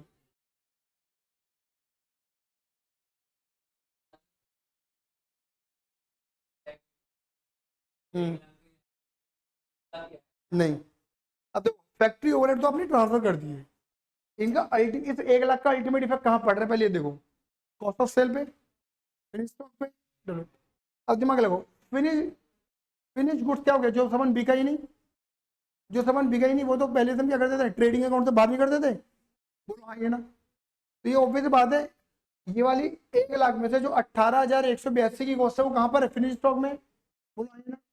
यही नहीं है, मतलब एक जगह फिनिश स्टॉक का कॉस्ट बढ़ गई है, बोलो हाँ ये ना। तो फिनिश स्टॉक कब बिकेगा, इस साल तो बिका नहीं, अगले साल बिकेगा, तो इस कॉस्ट का इफेक्ट कब पड़ेगा तुम्हें, अगले साल पड़ेगा। आया समझ में नहीं आया? लो मैं इसको इस तरीके से समझाता हूँ, समझना, इस तरीके से समझते, देखो बहुत आसान है, मैं तुम्हें थोड़ा फाइनेंशियल से कनेक्ट करके बताता हूँ। ट्रेडिंग अकाउंट मुझे बताओ, तुम नॉर्मली क्या करते हो, यहां पर लिखते हो ओपनिंग स्टॉक, लिखते हो यहां पर लिखते हो परचेस, और यहां पर लिखते हो क्लोजिंग स्टॉक, ऐसा करते हो नहीं करते हो? अब थोड़ी बुद्धि लगाओ, क्लोजिंग स्टॉक का मतलब क्या है कि वो जो सामान बिका ही नहीं है, हाँ ये ना, तो जो सामान बिका नहीं है तुम उसकी कॉस्ट को क्या करते हो, तो बाहर करते हो नहीं करते हो, तो ऑटोमेटिक इसको ऐड करके और इसको लेस करके तुम्हारा क्या निकल कर आता था, COGS, याद आ रहा है, opening plus purchase plus direct खर्चे माइनस क्लोजिंग स्टॉक, COGS निकल कर आता था। मतलब जो यूनिट तुमने बेची है उनकी कॉस्ट और उन्हीं की सेल लिखते थे, बोलो हाँ ये ना, क्लियर ही नहीं है? तो यानी कि हम ऐसा कह सकते हैं ना कि क्लोजिंग स्टॉक के अंदर जितना भी कॉस्ट है, मतलब जितना भी खर्चा है, उसका इफेक्ट हमारे प्रॉफिट लॉस में पड़ता, बोलो हाँ ये ना, क्लियर ही नहीं है? क्योंकि COGS बढ़ेगा तो कॉस्ट बढ़ेगी, COGS घटेगा तो कॉस्ट घटेगी, तो इफेक्ट किसका दे रहे हैं हम, COGS का। क्लोजिंग स्टॉक जो हमारे पास माल बच गया है, जो माल हम पे बच गया है, उसका इफेक्ट तो कब जाएगा, अगले साल जाएगा ना। ये कॉस्ट कब कवर होगी, अगले साल कवर होगी, अगले साल के प्रॉफिट से कवर होगी, सही बात ही नहीं है? तो यानी अगर देखा जाए ये जो है इसका इफेक्ट कब पड़ेगा, नेक्स्ट ईयर। आया समझ में नहीं आया, जल्दी बोलो फटाफट से, क्योंकि ऑब्वियस बात है ये फ्री स्टॉक अगले साल बिकेगा, अगले साल ये कॉस्ट कवर होगी और अगले साल ही हमारा प्रॉफिट इससे इफेक्ट करेगा, मतलब अगले साल का प्रॉफिट कम हो जाएगा इतने अमाउंट से, बोलो हाँ ये ना, क्लियर है या नहीं है? चलो और दूसरी बात बताओ, ये वाला जो स्टॉक है क्या ये बन गया पूरा, बोलो हाँ ये बन गया, कब बनेगा ये, अगले साल, बोलो हाँ ये ना, बिकेगा कब, अगले साल, तो ये कॉस्ट भी कब कवर होगी, अगले साल, तो यानी कि इसका इफेक्ट भी कब पड़ेगा, अगले साल, इस साल पढ़ने वाला नहीं है। क्या मेरी बात समझ में आई है नहीं है, जल्दी बोल फटाफट दे, है ना? अच्छा, लेकिन कॉस्ट ऑफ सेल का मतलब क्या हुआ कि ये वो स्टॉक है जो तुमने इस साल बेचा है, बोलो हाँ ये ना। अब इस साल अगर तुम्हारी कॉस्ट ऑफ सेल बढ़ गई है, जो सामान तुमने बेचा है उसकी सेल की कॉस्ट बढ़ गई है, तो तुम्हारा प्रॉफिट क्या हो जाएगा, कम हो जाएगा, सही बात ही नहीं है? तो यानी कि ये इफेक्ट पड़ेगा हमारा करंट ईयर में। अब आया सही में नहीं आया, बोलो हाँ ये ना। तो यानी कि क्या ऐसा कह सकते हैं, नहीं कह सकते हैं, बोलो फटाफट दे, प्रॉफिट goes down by ₹7,277। आया सही में नहीं आया, कोई दिक्कत है तो बताओ, एक बार दोबारा बोल दूं? भाई सीधी सीधी बात इतनी से समझो, जो सामान, भाई ऑब्वियस बात है, जो सामान तुम इस साल बेचोगे, बोलो हाँ ये ना, उसी की तो कॉस्ट कवर करोगे, बोलो हाँ ये ना, क्लियर है? तो ऑब्वियस बात है, तुमने सामान कौन सा बेचा, इस साल ये वाला बेचा, तो फिर और इसकी कॉस्ट तुम्हारी बढ़ गई है क्योंकि आपने जो खर्चा डाला था कम डाला था, अब खर्चा और इम्प्लाई कर रहे हो उसके ऊपर। तो जब कॉस्ट ऑफ सेल बढ़ेगी तो इस साल का प्रॉफिट क्या हो जाएगा, कम हो जाएगा। लेकिन देखा जाए ये वाला जो सामान है ये साल बिका, स्टॉक पड़ा हुआ है, ये सामान बना नहीं है, ये बनेगा कब, अगले साल, बिकेगा कब, अगले साल। तो इस कॉस्ट का इफेक्ट कब आएगा, अगले साल। बोलो हाँ या ना। तो यानी कि अगले साल का प्रॉफिट कम होएगा इतनी अमाउंट से, और ये सामान इस साल नहीं बिका तो कब बिकेगा, अगले साल। तो अगले साल ये कॉस्ट कवर होगी, तो अगले साल का प्रॉफिट कम हो जाएगा इतनी अमाउंट से। यानी कि नेक्स्ट ईयर का जो प्रॉफिट कम होगा ना वो इतनी अमाउंट से कम होगा। आया सही में, नहीं आया? करंट ईयर में इतना इफेक्ट पड़ेगा और नेक्स्ट ईयर में इतना इफेक्ट जाएगा। बोलो हाँ या ना। जबकि ऊपर वाले ट्रीटमेंट में क्या हो रहा है कि पूरे 1 लाख का इफेक्ट किस ईयर में आ रहा है, करंट ईयर में आ रहा है। तो नहीं, मेरी बात नहीं आई तो मैं यहाँ पे भी लिख देता हूँ जिससे तुम्हें आगे तक याद रहे। ये इफेक्ट हमारा करंट ईयर का है बेटा, क्लियर है? और नेक्स्ट ईयर में कितना इफेक्ट आएगा, next year profit goes down by rupees 18,182 plus 909, कितना गया बेटा, 27। क्लियर ही नहीं है? यानी कि हम ऐसा भी कह सकते हैं कि 1 साल का जो ओवरहेड है वो अगले साल कैरी फॉरवर्ड हो रहा है। सही बात है, ये नहीं है? बोलो हाँ या ना। कितना कैरी फॉरवर्ड हो रहा है, खाली इतना, इतना इस साल कवर कर दिया हमने। जबकि अगर मैं ऊपर वाली ट्रीटमेंट की बात करूं तो कहाँ गया, ये रहा ऊपर है, ये रहा। ये पूरा इफेक्ट किस ईयर में आ रहा है हमारा, करंट ईयर में, क्योंकि पूरा एक बार में डाल दिया पीनल में हमने खर्चा मान के। आया समझ में, नहीं आया? इसे कवर अप ही नहीं करा, अप्रोचमेंट ही नहीं करा, कोई दिक्कत? ये 2 मेन ट्रीटमेंट है जो नॉर्मली आते हैं, बट मैंने बोला था ट्रीटमेंट तो कितने होते हैं, 3। ट्रीटमेंट कितने होते हैं, 3। यहाँ पे हम लिख सकते हैं इसमें तीसरा ट्रीटमेंट है जो नॉर्मली वैसे किसी काम का नहीं है, तो ये है कि treatment of under and over absorption factory overhead in current financial period which is expected to be set off. ठीक है ना, यहाँ लिख दो carried forward to next financial period.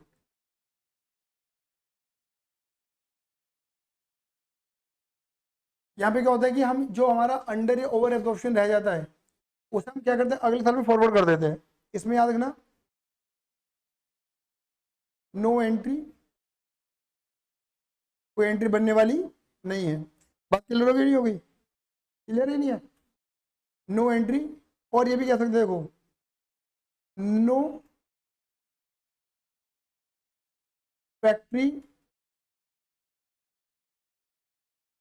Overhead control account closed. ये मेन है। देखो बताओ, इस वाले में भी क्या कर रहे थे हम, ट्रांसफर करके ओवरहेड कंट्रोल अकाउंट क्लोज कर रहे थे। इस वाले में भी क्या कर रहे थे, ओवरहेड कंट्रोल अकाउंट क्लोज कर रहे थे, क्रेडिट कर रहे थे। और वो बाद यहाँ पे क्या बोला कि कैरी फॉरवर्ड कर दूं। अब कैरी फॉरवर्ड करने तो एंट्री बनानी, नहीं बनानी एंट्री। अब एंट्री नहीं बनाओगे तो यानी कि तुम्हारा फैक्ट्री ओवरहेड कंट्रोल अकाउंट, यानी जो ओवरहेड कंट्रोल अकाउंट है वो क्लोज होने वाला नहीं है। वो जितने अमाउंट से डेबिट पड़ा हुआ है वो डेबिट ही पड़ा रहेगा। जितने कवर हो गए और बाकी फॉरवर्ड हो गए ऑटोमेटिकली। मतलब कुल मिला के आप ऐसा मान के चलो कि अगर मैं अपनी भाषा में फाइनेंशियल अकाउंटिंग की भाषा में बात करूं तो ये एक तरीके से बैलेंस शीट के अंदर पड़ा रहेगा। बैलेंस में दिखाते नहीं है, पड़ा रहेगा तो मान के चलते, समझ गए? कैरी फॉरवर्ड हो जाएगा अगले साल में, जो बैलेंस निकलेगा अगले साल उसे हम कंप्लीट कर लेंगे उसको। मतलब एक तरीके से अगले साल के जब वो निकालेंगे ना एब्जॉर्प्शन रेट, तब इसकी कवरेज करके चलेंगे हम आगे तक में। जब अगले साल हम क्या निकालेंगे, ओवरहेड रेट निकालेंगे, ओवरहेड एब्जॉर्प्शन रेट निकालेंगे, तो जो भी हमारा अंडर या ओवर वाला पार्ट होगा उसे कवर अप करके चलेंगे उस रेट के अंदर, तो ऑटोमेटिकली कवर अप हो जाता है। क्लियर नहीं है?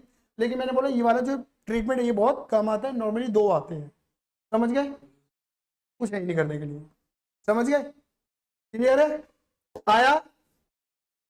बढ़िया। हाँ जी बेटा, देखिए लास्ट क्लास के अंदर आप सभी को याद होगा कि मैंने आपको treatment of under absorb and over absorption के बारे में आपको बता दिया था। क्लियर ही नहीं है? इसके पूरे नोट्स हमने डेवलप कर लिए थे कि भाई अंडर एब्जॉर्प्शन ओवर एब्जॉर्प्शन में हमें करना क्या है कुल मिलाकर। ठीक है, तो यहाँ पर मैंने बोला था कि 3 रीजन हो सकते हैं अंडर एब्जॉर्प्शन के। पहला था डिफेक्टिव प्रोडक्शन प्लानिंग, दूसरा था जनरल प्राइस राइज और फॉल, और तीसरा था कि भैया हम इसे कैरी फॉरवर्ड कर देंगे अगले साल में बेसिकली। तो मैंने आपको बताया था कि मेनली तो ये 2 ही हैं, क्योंकि ड्रामा इनमें ही होने वाला है, इनमें कोई ड्रामा नहीं होने वाला है। तो इसका एक हमने इमेजिनरी फिगर के साथ एग्जांपल बना के सारी बातों को लिख लिया था।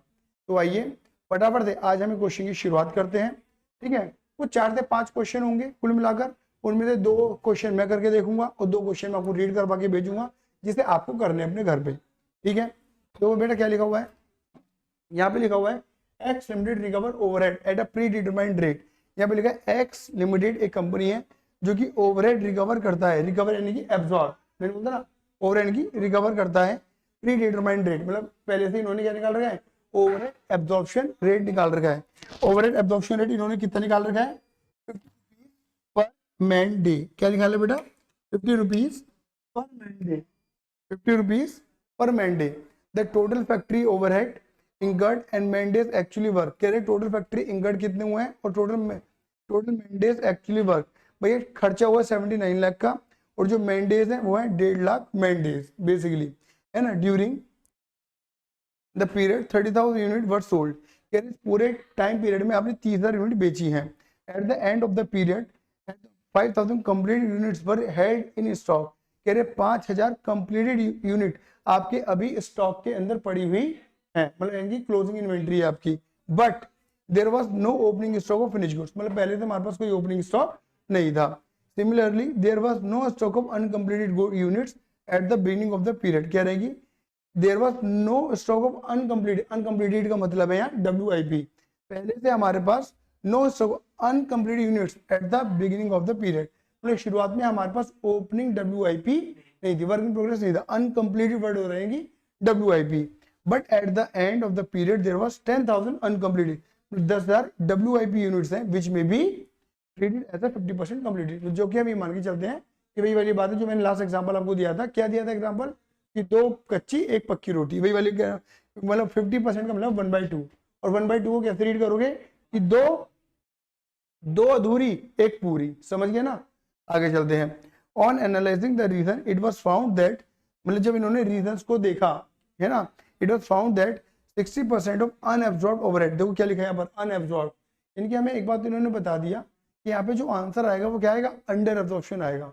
अनएब्जॉर्ब्ड को मतलब under absorption, 60% of unabsorbed overhead were due to defective production planning. Oh my god, जैसे जितना भी हमारा कॉस्ट रिकवर नहीं हो पाया, ओवरहेड रिकवर नहीं हो पाई, उसके 60% जो है वो डिफेक्टिव प्रोडक्शन प्लानिंग थी, और बाकी बचे attribute to increase in the overhead cost, बाकी नॉर्मल जनरल प्राइस राइज था। क्लियर नहीं है, मतलब एक एबनॉर्मल रीजन हो गया और एक नॉर्मल रीजन हो गया। How would unabsorbed overhead be treated in the cost account, cost account के अंदर आप इनका ट्रीटमेंट कैसे दोगे, मतलब वही वाली बात है कि पूरा कैलकुलेशन, पूरा ट्रीटमेंट और एंट्री बना के दिखा देनी है। बात क्लियर होगी नहीं होगी, हाँ ना। तो मैं आपको 30 सेकंड दे रहा हूँ, आराम से क्वेश्चन को रीड कर लो, कोई दिक्कत वाली बात नहीं है यहाँ पर।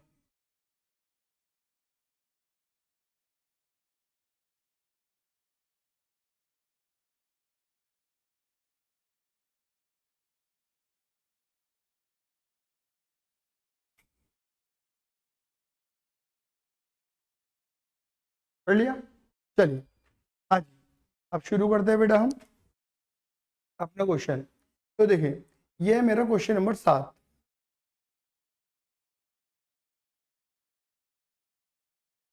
हैंग हो गया क्या, नहीं, हाँ जी, ये बेटा मेरा क्वेश्चन नंबर 7। क्वेश्चन नंबर 7 देखिए, तो सबसे पहले मैं क्या करूंगा, मुझे तो ऑब्वियस बात है पहले अंडर कितना, अंडर या ओवर वो निकालना पड़ेगा। यहाँ पर हम क्या लिखेंगे, यहाँ पे लिखते हैं आराम से, छोटी सी बना दो, तो स्टेटमेंट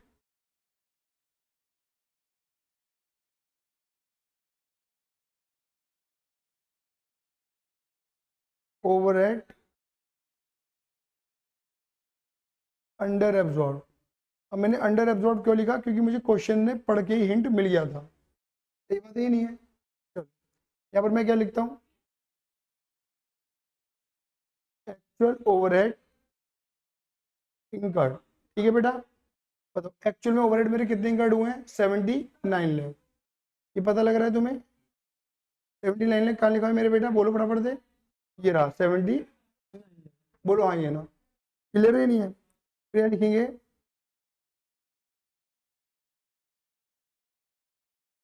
ओवरहेड एब्जॉर्ब। कितना ओवरहेड मेरा एब्जॉर्ब हुआ है बोलो। इन्होंने बोला है कि 50 रुपए पर मंडे, और मंडे कितने थे मेरे? 1.5 लाख। यानी कि ऑब्वियस सी बात है 1.5 लाख मेरे मंडे थे, और हर मंडे पे कितना कवर हो रहा है मेरा? 50। कितना हो गया ये? 75 लाख।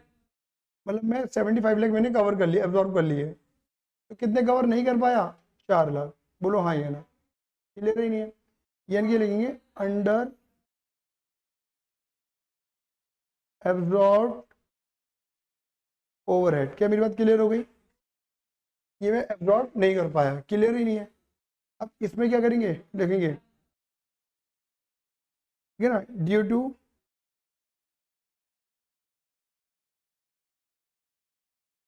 Defective production planning. बताओ, डिफेक्टिव प्रोडक्शन प्लानिंग की वजह से कितना था मेरे बेटा? 60%। कितना हो गया मेरे बेटा? 2,40,000। सही बोल रहा हूँ? और यानी कि और general price rise, general price rise बढ़ गए, वो कितना हो गया? 40%। कितना हो गया मेरे बेटा? 1,60,000। क्लियर ही नहीं है? बोलो हाँ ये ना। यहाँ पे क्या लिखेंगे? अब हमें इन्होंने पूछा कि आप करोगे क्या, तो तुम यहाँ पे क्या लिखोगे? लिखेंगे पहला पॉइंट। पहला पॉइंट क्या लिखेंगे? पहला पॉइंट क्या लिखेंगे, बोलो फटाफट से कि क्या लिखेंगे? Overhead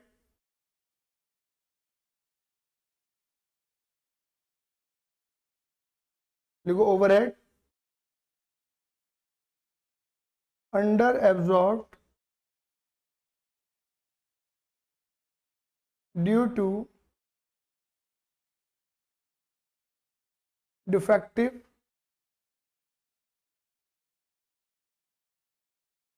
production planning that is ₹240 is treated as abnormal cost, है ना, and transfer to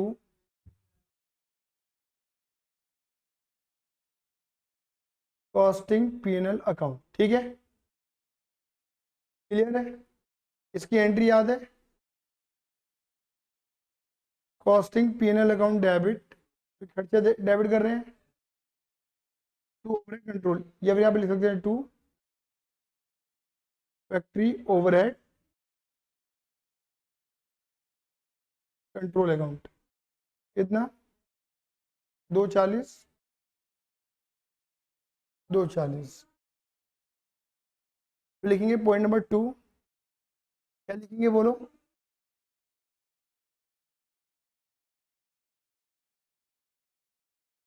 overhead under absorb due to overhead under absorbed due to journal rise in price is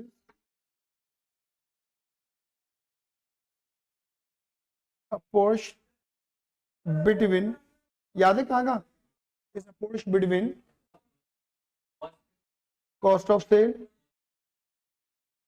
closing finished goods, बहुत बढ़िया, closing finished goods and closing WIP by using which rate, या बताओ? by using सप्ली, याद आया? Supplementary rate. Clear है? Now we have to find out supplementary rate. Supplementary rate निकाले, ठीक है। लेकिन सप्लीमेंट्री रेट से पहले पता क्या करो,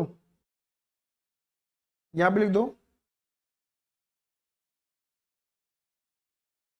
स्टेटमेंट ऑफ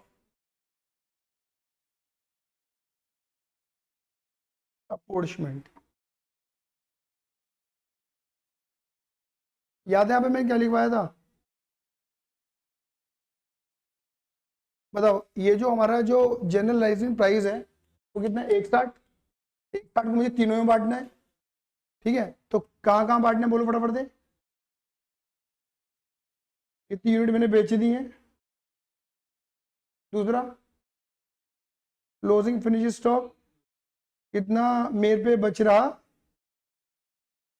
है, और क्लोजिंग WIP। याद आ रहा है? याद आ रहा है?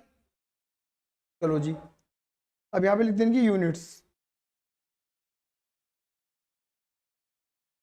यहाँ पे लिखते हैं कंप्लीशन परसेंटेज। अब देखो यूनिट, देखो यूनिट कितनी यूनिट बेच दी तुमने? 30 तो बेच दी है ना। क्लोजिंग 5 बच रही है, और क्लोजिंग WIP कितनी है? 10। ये कितना लिखो बेटा यहाँ पर मैं? ये 30, ये 5 और ये 10। सही कह रहे हो बच्चे? बोलो हाँ, ये ना। अच्छा, जो यूनिट कंप्लीट है यानी कि वो तो 100% कंप्लीट हो गई, लेकिन WIP के बारे में क्या बोला हुआ? खाली 50%। ये देखो क्या लिखा हुआ है, 50% कंप्लीटेड है। बोलो हाँ, ये ना। क्लियर है? यहाँ पर हम याद है क्या निकालते थे? Equivalent unit. क्या निकालते थे? Equivalent units. देखो ये तो पूरी 30 की 30 ही आएगी। बोलो हाँ, ये ना। यह पूरा 5 का 5 आएगा,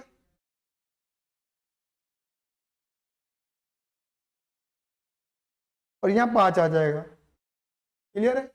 मैंने इसका सीधा बता दिया था कि 10,000 के ऊपर 50% लगा देना, लेकिन मैं दोबारा बोल देता हूँ, मैंने रीड करने कैसे कहा था तुम्हें कि 50% कैसे कह सकते हो? 1/2। 1/2 को पढ़ना सीख लो बस, कि 2 अधूरी 1 पूरी, 2 कच्ची रोटी 1 पक्की रोटी। ऐसे बोला था नहीं बोला मैंने? क्लियर ही है? तो अगर 2 अधूरी 1 पूरी है, इसे पढ़ने सीख लो। 2 अधूरी 1 पूरी है, तो 10,000 अधूरी कितनी पूरी होंगी? 1/2 कर दिया ना। और 1/2 का मतलब क्या है कि तुम इसके ऊपर क्या अप्लाई कर रहे हो? 50% अप्लाई कर रहे हो। तो मैं वही चीज तो कहना चाह रहा हूँ। बात क्लियर हो गई? हो गई बेटा? बैच में हूं मैं, बैच में हूं मैं।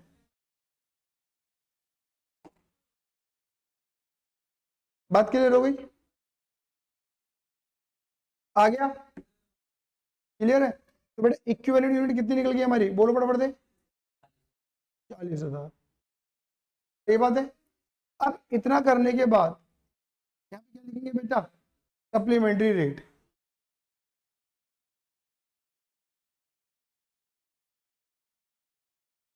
सप्लीमेंट्री रेट का मतलब क्या था?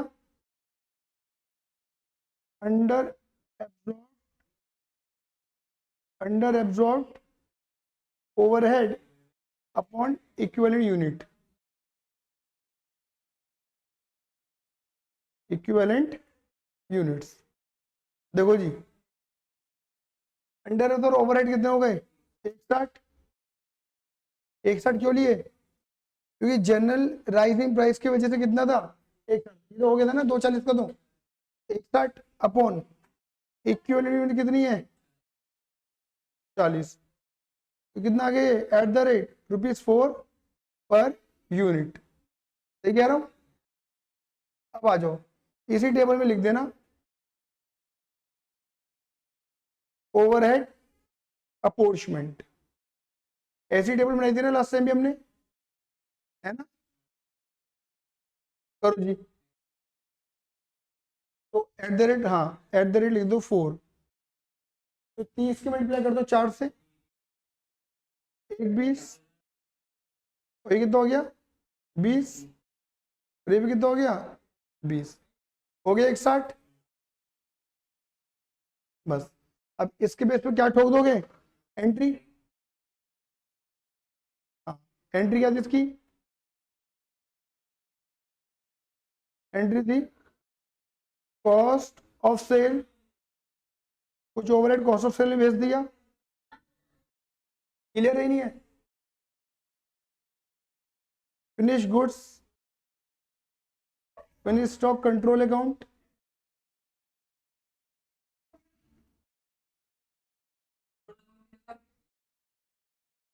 नहीं, WIP control account,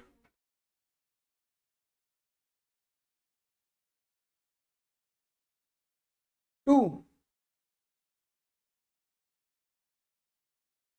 factory overhead control account. कितना हो गया ये 160, ये कितना आया था मेरे बेटा 120, और ये कितना था 20, और ये भी कितना था 20। ये कैलकुलेट अपने स्टेटमेंट के अंदर कर ही लिया। आगे ना, मतलब पूरे क्वेश्चन की कंबाइंड एंट्री बन सकती है ना, एक ये वाली एंट्री और इस एंट्री को मर्ज कर दो, पता लग जाएगा। क्लियर ही नहीं है कि जितना हमने ओवरहेड खर्चा डेबिट किया था उस खर्चे को हम कवर कर रहे हैं क्रेडिट करके, कहाँ कहाँ, कुछ कॉस्टिंग पीरियड में, कुछ कॉस्ट ऑफ सेल में, कुछ फिनिश स्टॉक में, कुछ WIP में। यहाँ पर ये तो इन्होंने देखो, इन्होंने पूछा कितना हमसे, इन्होंने पूछा क्या, पढ़ो अब क्वेश्चन पढ़ो। How would you unabsorbed overhead be treated in cost account, बस इतना पूछा ना, हमने इतना जवाब दे दिया ना। ट्रीटमेंट क्या होगा हम लिख के बता दी, एंट्री बना के भी बता दी, पूरी कैलकुलेशन करके दिखा दी। अगर मान के चलो यहाँ पर ये भी ऐड कर देते, इन्होंने मांगा नहीं तो हम देंगे नहीं, बात क्लियर हो गई। अगर यहाँ पर भी ऐड कर देते कि बताइए करंट ईयर के प्रॉफिट पर या नेक्स्ट ईयर के प्रॉफिट पर कितना फर्क पड़ेगा, मैंने ये बात भी बताई थी आपको। तो करंट ईयर के प्रॉफिट पर कितना फर्क पड़ेगा, देखो जी 2,40,000 का पड़ेगा ही, और 1,20,000 का ही पड़ेगा, क्योंकि इस ईयर में कवर होंगे और बाकी अगले साल में कवर होंगे, क्योंकि फिनिश स्टॉक अगले साल बिकेगा तो ये कॉस्ट अगले साल कवर होगी तो कॉस्ट मतलब प्रॉफिट कम हो जाएगा। WIP फिनिश कब बनेगा, अगले साल बनेगा, इस साल नहीं बनने वाला। क्लियर है। तो इस साल अगर P&L पे फर्क पड़ेगा, प्रॉफिट लॉस में फर्क पड़ेगा, तो कितना पड़ेगा 240 ऊपर 120 है, कितना हो गया 3,60,000। बात क्लियर हो गई नहीं हो गई, हाँ ये ना, ठीक है। क्लियर है मेरी बात, आगे समझ में आसान था। हमने जितनी बातें करी उसके अंदर हमारी सारी बातें कवर हो रही थी ना, है बेटा, है ना। चलो आगे बढ़ते हैं। अब देखो तुम्हारे आगे एक क्वेश्चन है, क्वेश्चन नंबर 8, आ जाओ। ये और बेहतरीन क्वेश्चन है, क्वेश्चन नंबर 8, आ जाओ, इसे पढ़ते हैं। क्लियर नहीं है, इन्हें पढ़ते हैं, नहीं बोल दें, ठीक है ना। कहते जरा ससुराल में आके ना बैठे हुए अपने,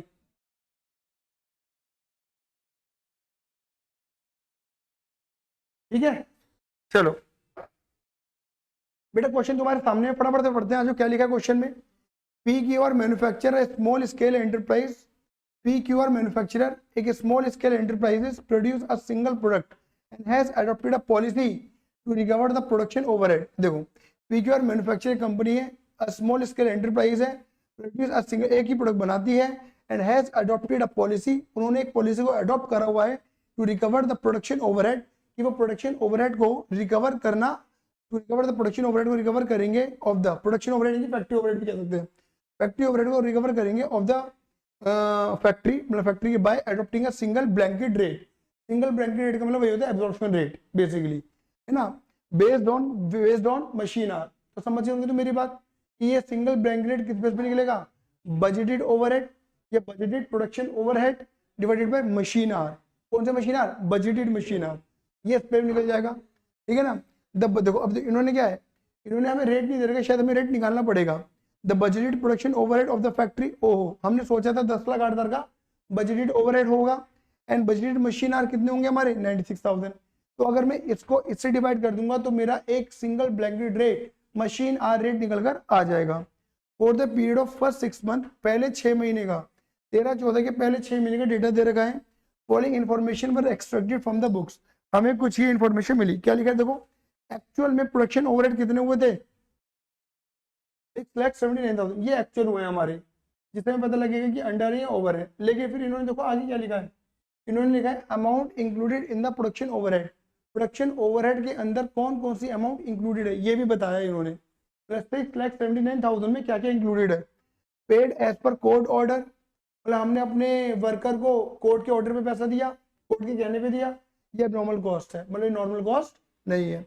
expense of the previous year book in the current year, आया ना, क्लीन एक्सपेंस, खर्चा पिछले साल कर रहा था बुक इस साल कर रहे हैं, तो इस साल की तो कॉस्ट है ही नहीं, ठीक है ना। दूसरी बात, paid to the worker for strike period under an award, clean है, स्ट्राइक पीरियड का पैसा दे रहे हैं, ये भी क्या हमारे लिए एबनॉर्मल है। ऑब्सोलेट स्टोर रिटर्न ऑफ, ये भी क्या है एबनॉर्मल कॉस्ट है हमारी, क्लियर ही नहीं है। तो यानी कि अगर तुम देखो, अब मुझे बताओ, जब हम बजट लगाते हैं, बजट के अंदर एबनॉर्मल को भी कंसिडर करते हैं? नहीं, एबनॉर्मल कॉस्ट को तो कभी कंसिडर कर ही नहीं जाता, हम अपना खर्चा मानते हैं कि इतना होता है खर्चा। तो ये चारों की चारों कौन सी कॉस्ट है? एबनॉर्मल है। तो मेरे बेटा एबनॉर्मल का तो एक ही ठिकाना होता है, ये तो चार कॉस्ट कहाँ चलेंगी? कॉस्टिंग पीरियड में डायरेक्ट, ये हमारे प्रोडक्ट की कॉस्टिंग का पार्ट नहीं बनेगी। तो जब आप एक्चुअल ओवरहेड निकालोगे ना, तो तुम एक्चुअल ओवरहेड इसको कंसिडर ना करके इसमें से चारों माइनस करके जो निकलेगा वो तुम्हारा एक्चुअल ओवरहेड है। आ गया? क्लियर है? अब उसके आगे बढ़ते, क्या लिखा है? Production and sales data of the concern first 6 month, आपको बता दे प्रोडक्शन कितना हुआ है, सेल कितनी हुई है, फिनिश स्टॉक कितना बचेगा, WIP। दो क्या लिखा है? आपने लिखा है प्रोडक्शन लिखा हुआ है, फिनिश गुड्स 22,000 बनाया है, WIP 16,000 है, और देखो क्या लिखा है 50% कंप्लीटेड। 50% के पीछे वही हो गया 1/2, 1/2 का मतलब क्या हुआ? दो पक्की, दो कच्ची, एक पक्की, दो अधूरी, एक पूरी, समझ गए? फिर क्या लिखा है? सेल, आपने सेल कितनी करी है? फिनिश स्टॉक कितना? 18। अच्छा, प्रोडक्शन कितना था? 22 का, 22 में तो कितना बेच दिया? 18, तो कितना बच रहा है? 4,000 बच रहे हैं, हमारा क्लोजिंग वाला है। समझ गए मेरी बातों को? बहुत बढ़िया। The actual machine hour work during the period, कितने घंटे काम हुआ इस साल? 48 घंटे काम हुआ। Actual machine hour work during the period, 6 महीने में, 6 महीने में, क्योंकि 6 महीने का डेटा है ना हमारा, ये ध्यान रखना 6 महीने का डेटा है, 48,000 घंटे काम हुआ है।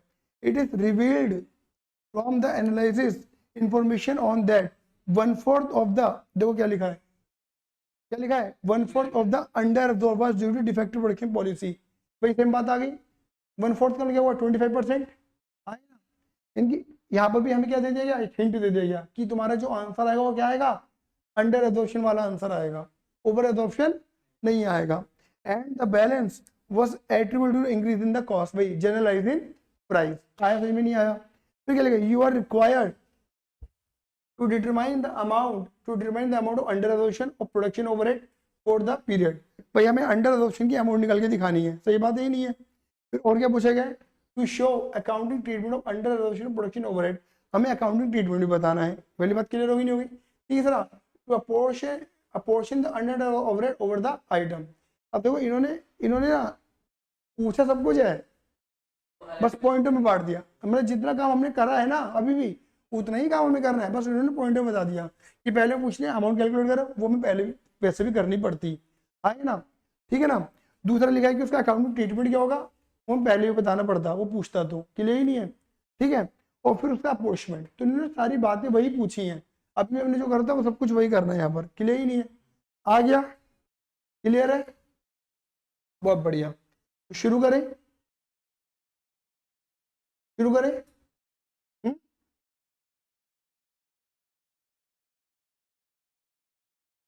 चलिए,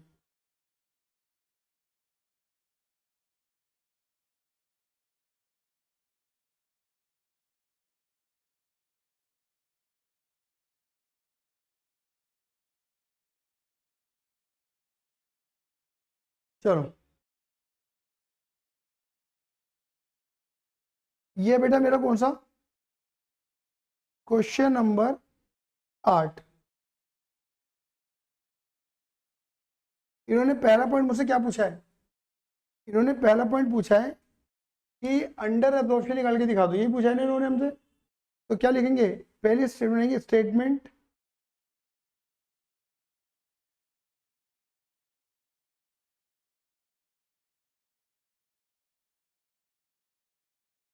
under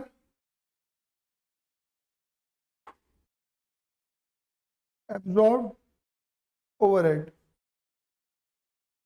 statement showing under absorb overhead. बात क्लियर होगी नहीं हो गई? क्लियर है? यहाँ पे क्या लिखेंगे? पर्टिकुलर क्या लिख देंगे अमाउंट। देखो यहाँ पे क्या लिखेंगे,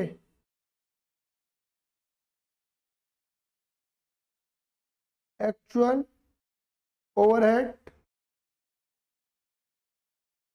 बेटा एक्चुअल में ओवरहेड कितने हुए हैं, कितने हुए हैं 679, 679, 6,79,000 लिख दो, लेस एबनॉर्मल कॉस्ट। बताओ एबनॉर्मल कॉस्ट क्या है, पहला है पेड एज पर कोर्ट, भैया कोर्ट के कहने पर जो मुझे हर्जाना देना पड़ा, ठीक है ना। फिर प्रीवियस ईयर एक्सपेंसेस, ये प्रीवियस ईयर एक्सपेंसेस उसे हटाओ। फिर क्या है strike period payment, strike period payment जो आपने पिछले साल स्ट्राइक पीरियड के पे करा है। और ऑब्सोलेट स्टोर रिटर्न ऑफ, कूड़ा कबाड़ा कचरा।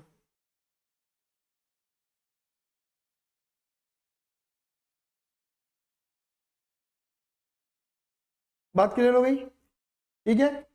45 10 42, 45 10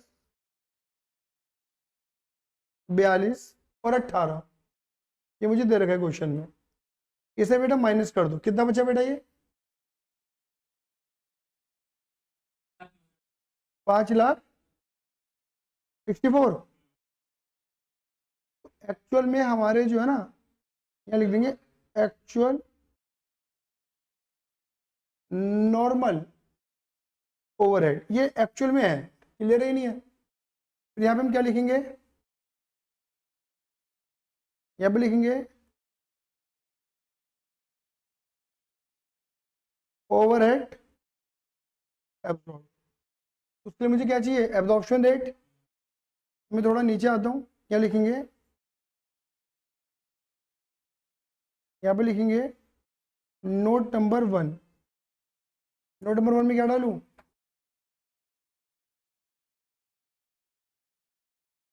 ओवरहेड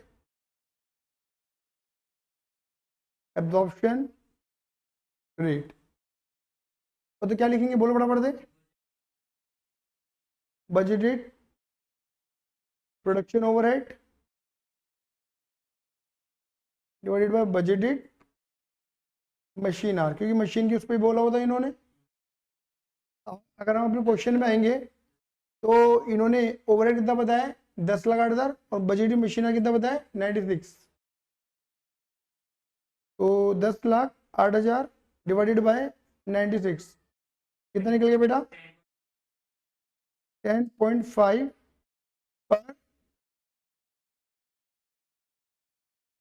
पर मशीन आवर्स, है ना। ये रेट निकल गया। अब ऊपर आएंगे, बताओ हमने कितने घंटे मशीन चलाई है, ये दरेगा देखो कि हमने 6 महीने का में डेटा है, 6 महीने में 48 घंटे मशीन चली है हमारी। तो 48,000 और 1 घंटे का रेट कितना है 10 पॉइंट, बेटा बताइए कितना आया 5,04,000। अब खुद देखो एक्चुअल में खर्चे कितने हुए हैं 5,64,000, लेकिन हमने कवर कितने कर लिए 5,04,000। क्या लिखेंगे ओवरहेड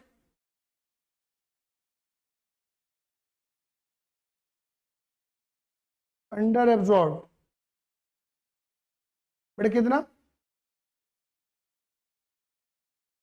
यहाँ लिख लेता हूँ मैं,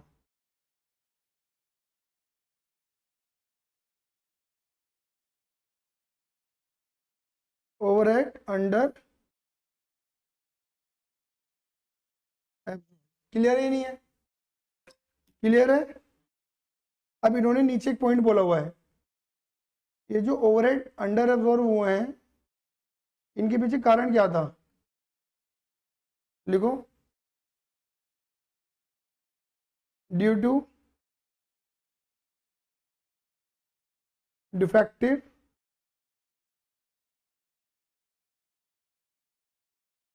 प्रोडक्शन प्लानिंग में कितना था 1/4, इसे 25% भी कह सकते हैं, कितना बेटा? 15,000। और due to general rise in price, कितना हो गया हमारा? 3/4।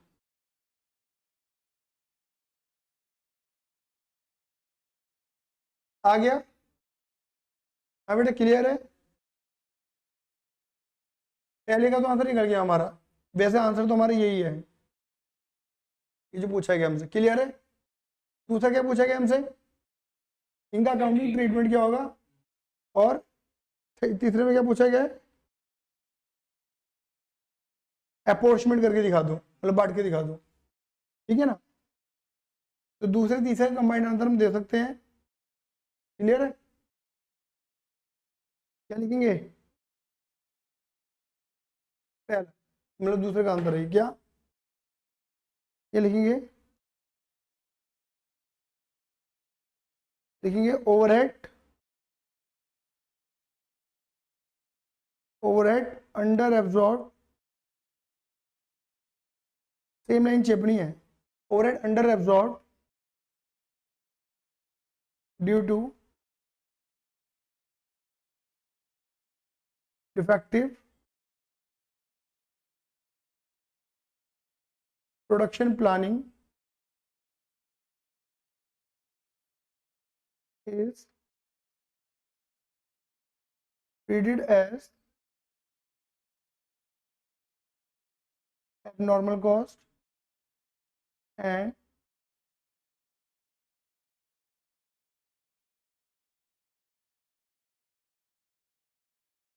transfer to costing P&L। ठीक है? क्लियर है? ये पहला नोट। दूसरा नोट क्या लिखोगे?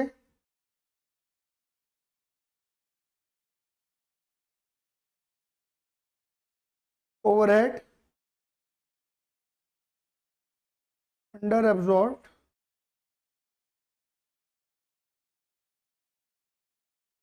Due to general rise in price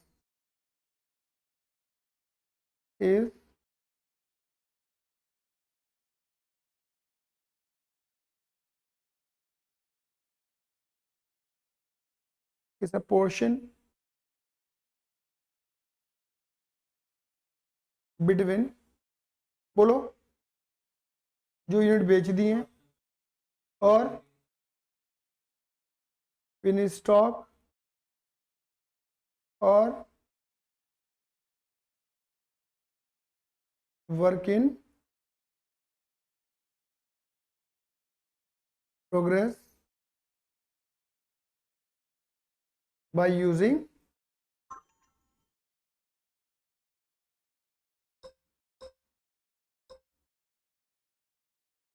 supplementary rate. ये दूसरे का आंसर हो गया। समझ गए? सही है? ट्रीटमेंट पूछा, हमने बता दिया नहीं क्या करना है। अब तीसरे का आंसर क्या क्या पूछा उन्होंने? बांट के दिखा दो। अप्रोचमेंट देखो कैसे करना है। क्या लिखेंगे?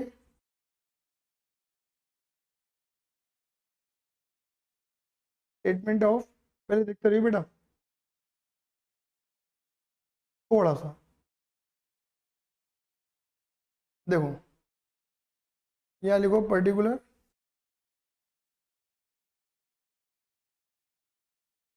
यहाँ लिखेंगे यूनिट्स,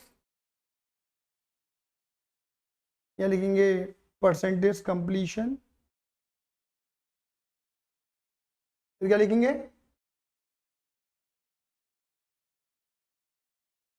इक्विवेलेंट यूनिट, और फिर लिखेंगे अपोर्चमेंट।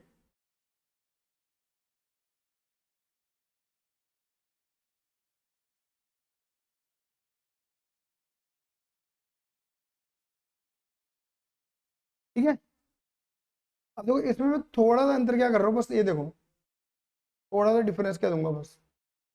आपने 1/4 15,000 तो कहाँ डाल देते कॉस्टिंग पीएनएल में। सबसे पहले मैं यहाँ पे क्या लिख देता हूँ, costing PNL dash dash dash सीधा 15,000, कोई दिक्कत? ठीक है। बाकी कितना बचे 45,000 रुपये, उसे किस में बांटोगे,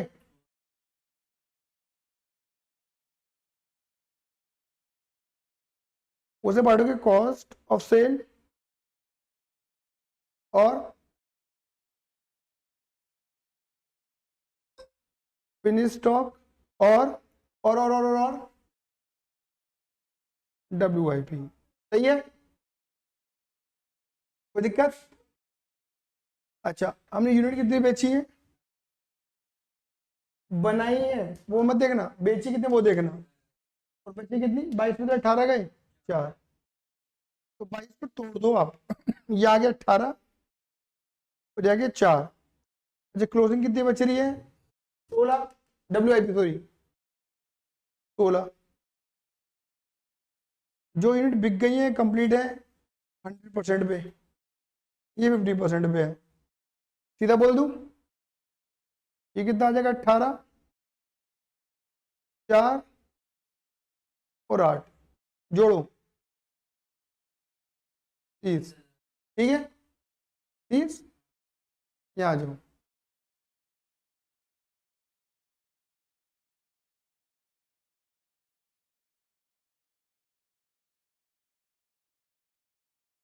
सप्लीमेंट्री रेट बताओ, फॉर्मूला दे बच्चे क्या लगेगा, अंडर एब्जॉर्ब ओवरहेड। ये ध्यान रहे कि गलती से 60,000 मत ले लेना, 60 में से 15 तो डिफेक्टिव प्लानिंग के चले गए थे, बचे कितने 45 बांटने हैं हमें, और यहाँ पे क्या ले लोगे इक्यू वैलेंट यूनिट, यहाँ तुम लोगे 45/30 कितना आ गया ₹1.5 पर यूनिट है ये, 1.5 से मल्टीप्लाई कर दो बस हो गया खत्म, मल्टीप्लाई कितना 27 6 और 12 पूरा बैठ रहा है ये 60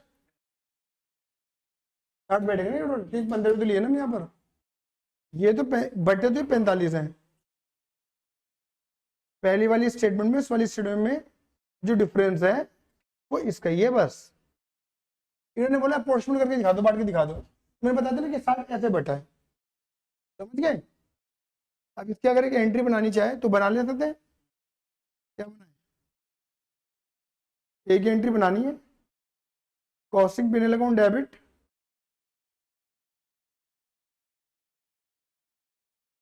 cost of sale account debit,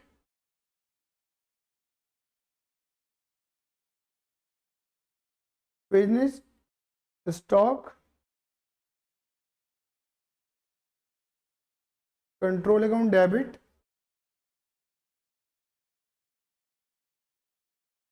WIP control account debit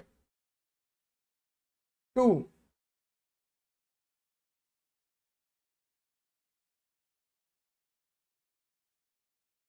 factory overhead control account. 60,000 है, 15 मैंने पीएनएल भेज दिए, 27 तुमने कॉस्ट ऑफ सेल में बोला, और 6 और क्लियर है, आ गया, आसान है।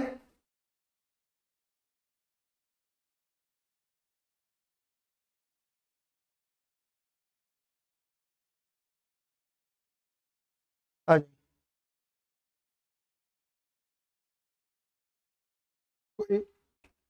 क्वेश्चन नंबर 9 क्या लिया, क्वेश्चन नंबर 9 में आ जाओ, क्या लिखा बेटा पढ़ो। Your company uses a historical cost system, historical cost system को फॉलो करती है। बात क्लियर हो गई। And applies overhead on the basis of, overhead कैसे अप्लाई किए जाते हैं, प्री डिटरमाइंड रेट, मतलब भाई ओवरहेड एब्जॉर्प्शन रेट, पहले से एक रेट निकाल देंगे फिर धीरे धीरे एब्जॉर्ब करेंगे, ठीक है। The following are the figure from the trial balance as at 30 September 13, मतलब आपको कुछ फिगर दे रखी है ट्रायल बैलेंस की।